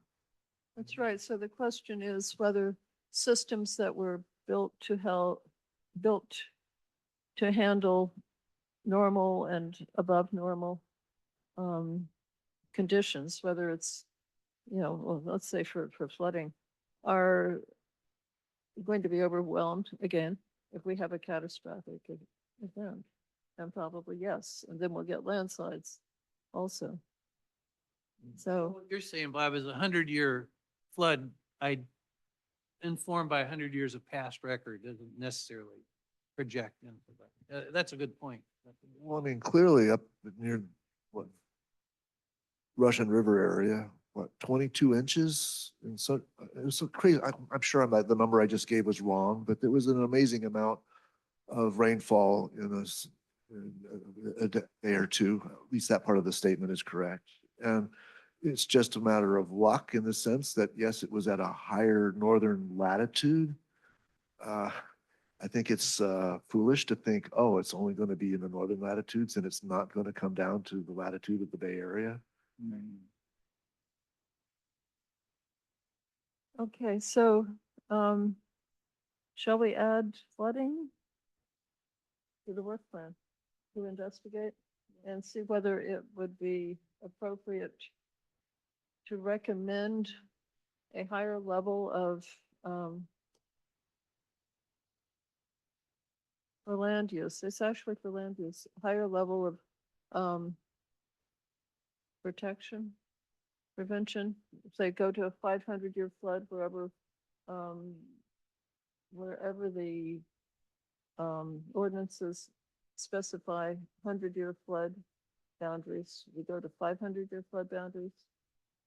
We investigate. I'm not saying we should, but is that the sort of thing we could investigate? Maybe. I mean, the Netherlands has long used, I don't know whether it's a 300-year, it might be even longer than that in the Netherlands. Of course, most of their country is below sea level. That really makes it serious for them. They also have historic records that go back centuries. We don't. You know, I think that all of these things can and should be discussed with what's happened in LA that makes us understand that the past is, tells something about the future, but not everything, because we are entering a new era with at least the weather, shall we say. And in the long-term planning, you have things like resilience of infrastructure, cascading hazards, earthquake preparation, continued research on the local geologic hazards. That we can't just say we're gonna do more work on flooding, we're gonna do more work on wildfires too, and more work on land slippage and stuff like that. So I think to pick one thing out of it, it may be a little illustrative, but we needed to look at the whole thing. We got caught with our pants down in Los Angeles, but that is a scene that's coming to us someday. With a problem not is if, it's when. We don't know when any more than we know when the next earthquake is. So, but it seems to me that these long-term plans and projects is where you do the sorts of things like look at flooding with a new eye.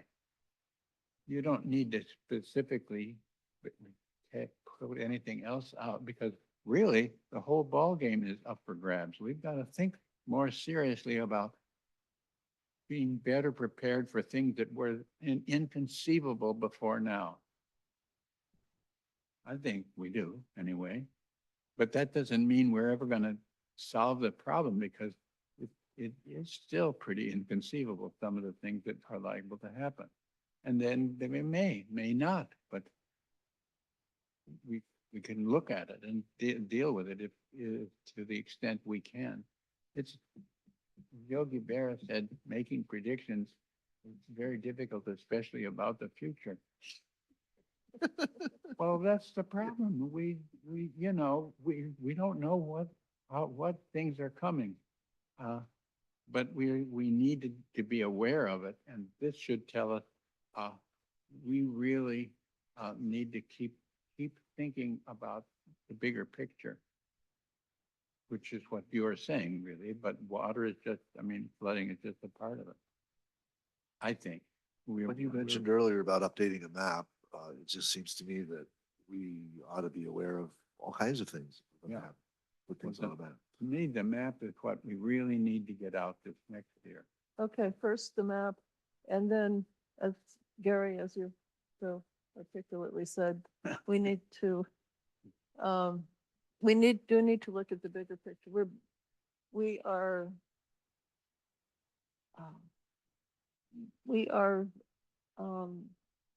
finishing or about to finish little pieces of the bigger picture. I think we've done as much as we can on Barracal and Black Mountain faults, and we need to put together the presentation, put together the paper, and talk to the town geologist, consulting geologist.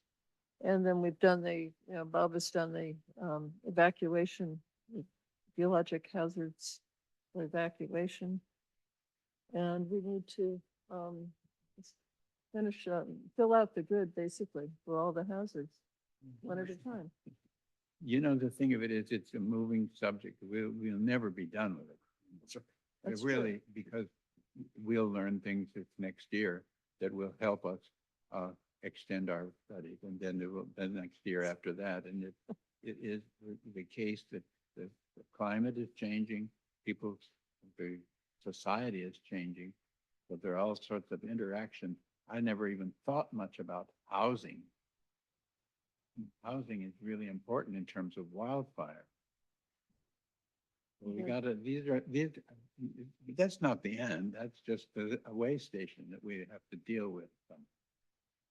Something that was alluded to in my father's resignation letter was we were essentially hobbled as a committee of having any input into a recent housing development. And we're not supposed to talk about it, or at least we weren't. Now, the rules, as I understand it, is that the town should not have meetings. There was like a limit of 5, and I was very careful to make sure that we didn't exceed the rules. So, because if you have more than 5 meetings, then the person asking for a development can ask for a decision. Well, apparently the decision has already been made that the development's going forward. So my understanding of the meeting limit is now kind of mute. They're going to do their thing, which means that we should not be in violation if something gets brought up. I don't really want to say anything more about it right now, but going forward with whatever other developments happen in this town, I would very much like to not be put in a situation where we are effectively silenced.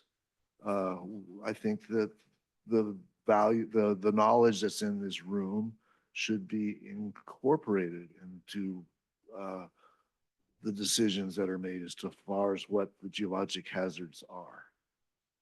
It's really troubling that our knowledge, our opinions, our expertise was essentially ignored. To me, that's an issue not of this committee, but it's an issue of the town council. And it's a matter, part of it is, has to do with education, with general education and awareness. And there is a general tendency not to want to think about catastrophes, about impending, about risk and catastrophe. It's not something we like to think about, but you're right that I would like to see this committee have major input into the decisions that are. Well, based on the recent past, I mean, I don't see a particular danger in the near future, but because of what happened in the past, if somebody wanted to build something on a place that has a geologic hazard based on the current rules, this committee essentially now has to either have its job done before anybody came up with the idea, or sit back and be silent as the project goes forward. And that's very troubling to me. If there's knowledge in this room that can be valuable in terms of geologic hazards, it should be wanted instead of silenced. Yeah, in terms of town process, the only way I can imagine, the way this might work is to have a report from the committee on any, as well as the town geologist. Report to the planning commission before its decisions are made. It's ironic, the town geologist is free to do whatever he wants, but we can't. Right. Okay.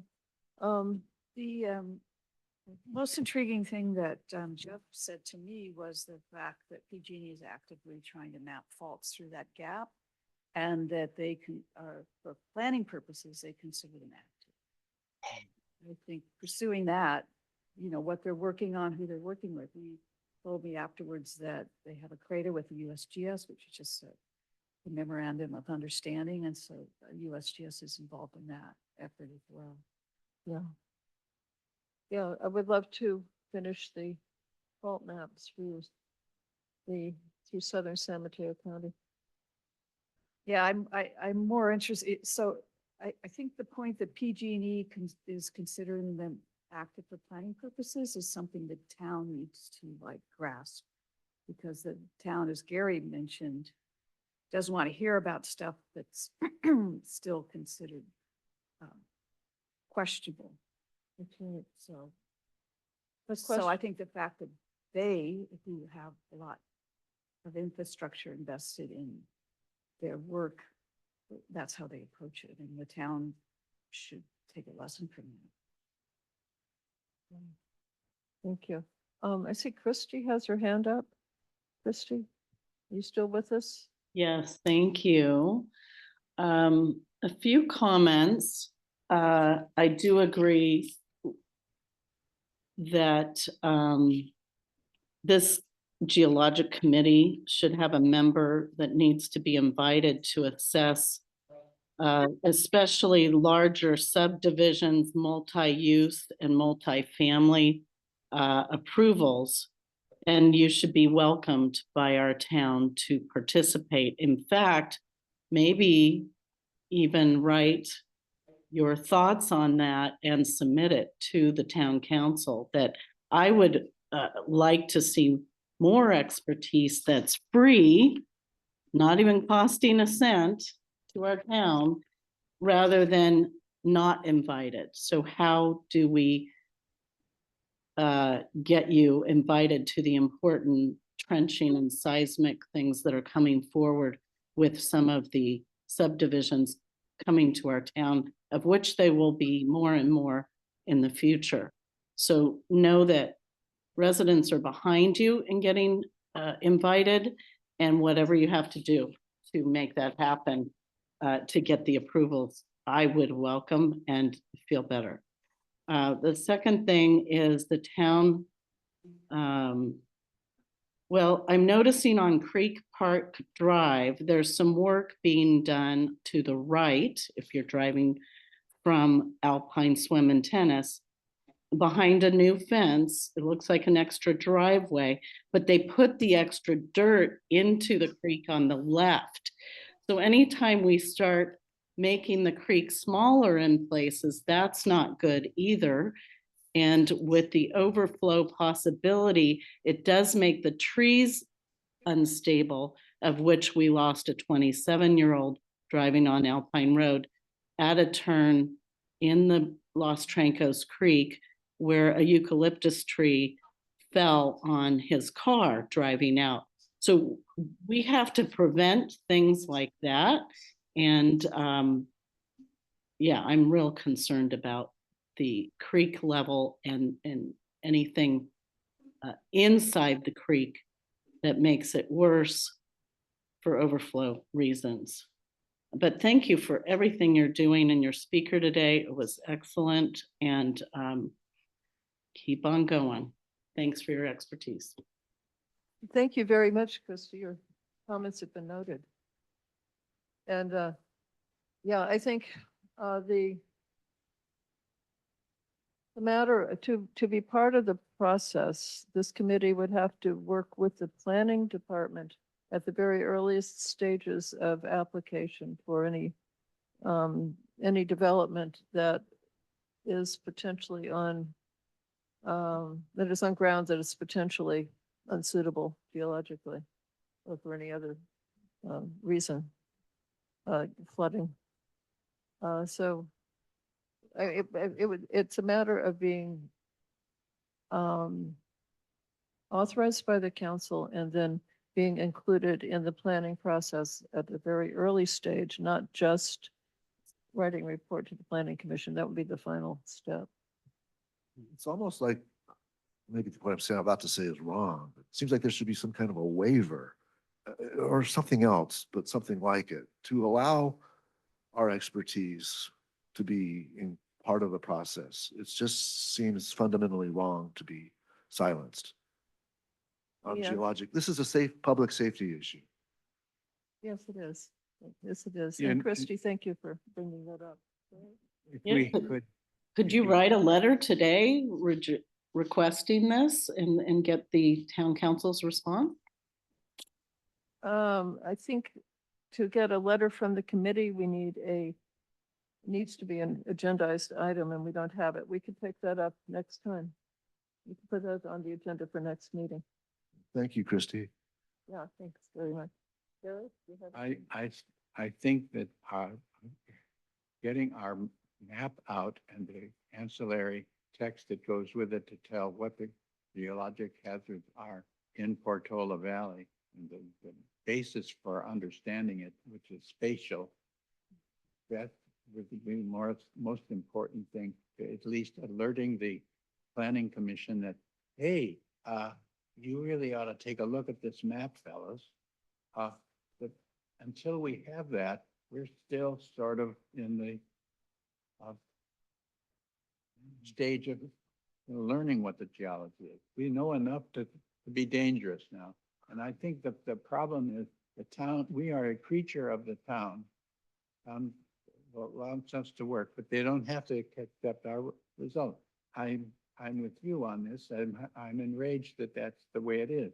But until we get the nuts and bolts out in a place where they can say, holy shit, we better do something about this. What is this group anyway? They probably don't know enough about it to be scared. But the fact of the matter is, this is what we need to do, it seems to me, rather than ask them if we couldn't come and tell a situation of something that isn't complete yet. Well, it never will be complete, but it better be as complete as it can be this next year and get it out. I say, that's our job. We should do that and then say to the board, you really need to see what the situation is. And here is the geologic context that you asked for. And then put it to them that way. Right now, we go hand in hand, they're going to say, Well, why don't you wait until you got it done? Because they're not interested in it to begin with, we don't think. We may be quite wrong, I certainly hope so, but the fact of the matter is, we've got a job to do and we should do that first, and then say, this is something that you really need to take into account in your plan. Okay, so first step would be to put it on the agenda for next meeting and draft a letter to the council to that effect. So Well, I think you have to have the map out. I have to have the map Yeah. first, yeah. Yeah. Have to have I the map think that, done. that needs to come out first.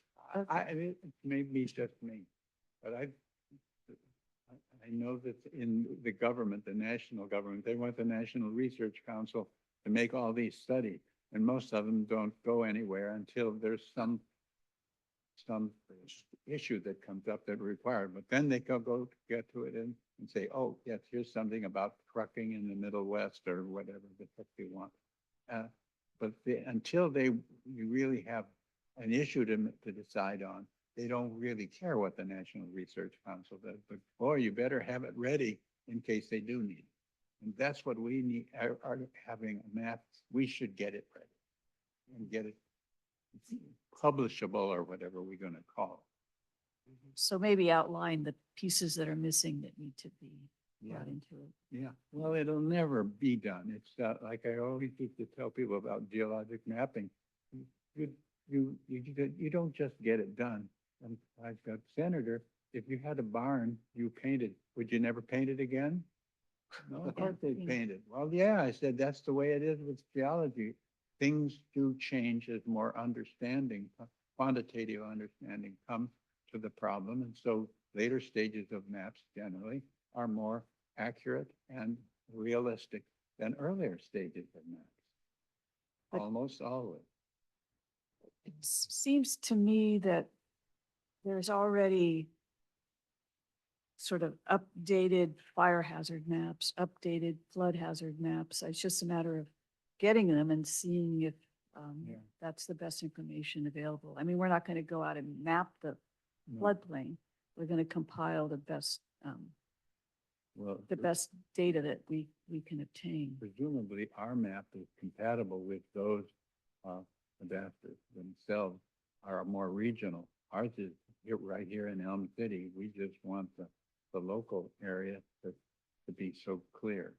But we'd better make sure that it's compatible with the things that survey is doing in regional / local. And I would add, I'm still kind of shocked when I realize I haven't met the town geologist after being on the committee for, I think over a year now. And they're working on these issues too, and we don't want to, I mean, we just need to talk to them at an early stage, not, I don't know why we haven't. We've I been know waiting. last year the council actually gave us some money, so we could, Willing to come. Yeah, that, we should have him have him come to our meeting, meet with us about map issues, map questions. He's indicated to me that he has a whole laundry list of changes he would like to see. So yes, he has been working on the map, but within the Cotton Shire's office. And we don't know what changes he's proposing. yeah, but shouldn't that be discussed in kind of an open and ongoing fashion? Yes, it should. Yes, and that So is, issue an invitation for him to come and It's give a all right there in presentation. item Yeah. 4. All, and that is under 4A, and little, 2 and B. 4A1, revise the geologic map update process to be public and transparent. That's it. Yeah, It's work under with that. Cotton and Shires, work with Cotton and Yeah. Shires, Cotton and Shires. Well, if this isn't a top priority for us finishing the map, talking to the town geologists about their view of map would be essential to them. I have a minor point. I'm guilty of what I'm about to say. I mentioned the town geologist, the name's been used. We don't really have a town geologist in the sense that when you say somebody's the town geologist, that implies that they are actively doing the research on the geology of the town. What we have is a person who is consulted to be brought in when somebody sees something.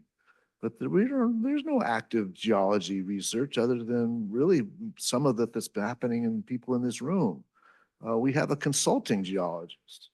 And his job is to review the applications for new development, whether they be multifamily or single-family residential. Any, all the applications go through his office, and then he looks at the map and decides whether they need, and then he looks at the engineering, initial engineering reports and decides whether there needs to be more investigation or not, whether it's okay to go through. So he gives his, he agrees or imposes additional conditions when an application comes through. I know there's a desire to just use the word consulting geologist just in the sense of it's more accurate as opposed to being misleading, because it implies one title implies that somebody is actively researching and the other one is more descriptive of what's actually happening. Yes, we don't have anyone who is performing that function. That's right. So our consulting geologist looks at little pieces of the town, microscopically, one lot at a time, to decide whether the building there is appropriate or not, and what conditions should be imposed. But he's not doing. I know he's interested in, as a geologist, he's interested in the geologic history of the area, and he's interested in knowing where the faults are and they're not. But in terms of his jobs that he performs for the town council, as consulting geologist, he just looks at one lot at a time. And that's, the proposed map changes based on. Well, it's a great example to reinforce what you're saying. In this last year, we have had meetings here and within this committee looking at, say, the Baracal Fault. Has not happened in the 60 years that this committee has existed. There are other places where the research is happening. It's not through Cotton Shire's offices. Yeah. So we will have to perform the research function as well as we can. Yeah. Okay. Oh, really? Oh, I don't see it. Christy? Claire? Yeah, can you hear me? Yes. Oh, yeah. Okay, I'm sorry, I couldn't find the raise your hand icon. It's usually down there, but I'm Claire Jernick. I live on Grove Drive for 41 years. And I appreciate the work you're doing. I think this was an excellent meeting. Two things I want to say, just a topic that's just recently been raised is that, having how to have the input. And I want to just point out a letter that Pat Constance wrote to the town council and to the planning commission when the Neelys were trying to get their conditional use permit to have a wine tasting room. And she pointed out and gave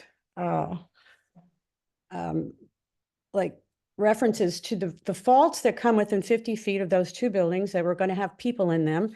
And she was asking how, correct me if I'm wrong, Pat, it was possible to give a conditional use permit to those, to operate a wine tasting in those buildings. She was never responded to. And I really hope that when the Sequoias starts to, I understand that they would like to add 36 more units. And so we could get some employee housing, but at the same time, they said they could do that maybe in the next cycle, but they would want to build on that front parking lot, which in the past was off limits because of the fault that runs through it at Willowbrook and Portola Road, to be specific.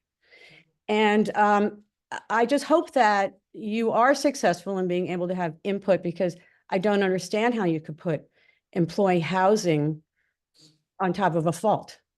And I know you were ignored in the past, but I really hope that in the future that you can find some way to have input into that particular location, because that is correct me if I'm wrong, you're the geologist, the San Andreas Fault that passes through that front parking lot. Yeah, it's the secondary trace that's to the east of the main trace, and there is some geotechnical work that was done on it that I asked Mary today to see if we can get a hold of it and take a look. But more because- importantly, there's the Black Mountain Fault, and we have incredible evidence from the 1906 earthquake with the Wasson report that the Black Mountain Fault goes through that parking lot.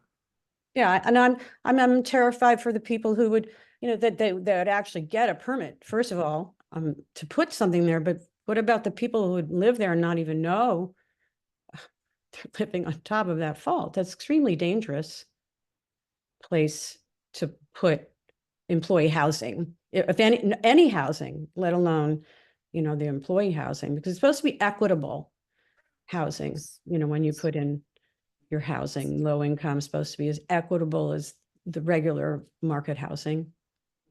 Something that saddens me tremendously, I'm sorry, I know this meeting is getting late, but I'll try to be quick. I'm doing research and I'm seeing places where I see homes that exist now on top of faults. And it just breaks my heart because people depend on their real estate for their financial wealth. They don't know what they're sitting on top of. It's a no-win situation no matter what we do. But it's an example of how I think this is a problem that's going to get worse. I do So- too. And last thing I'll say is I would just like to point out that that letter was a great letter. I was so impressed with that letter. If you all aren't familiar with it, I mean, it's not that many years ago that Pat wrote that, and it just astounded me that no one answered her back on the planning commission or the council. Yeah, that's correct. So Claire, are we presuming that Cotton Shire has gotten the geotechnical data from the sequoias? And we haven't, I guess. I mean, someone must have looked at it, right? And the issue with that secondary trace, if it's had radiocarbon dating on it, which I've asked Mary to help me track down, might put it in the Alquist-Perola Act anyway, and that would completely shut things down pretty much. There's a 50-foot buffer on either side of an active trace, so it's definitely something that we should pursue. Thank you very much for taking my call. Well, thank you very much, Claire, for bringing up that issue. That was something that needs to be followed up on. Okay. The last item I have really quickly is and we don't even have to vote on anything, is the first tip from the Geologic Safety Committee, what to do before, during, and after an earthquake. That is going into the town newsletter, should be in the newsletter that comes out this week, and then I will post it on the forum. And this is, I mean, everyone on the committee has seen it. This is the reformatted version. Pat has been hard at work on this.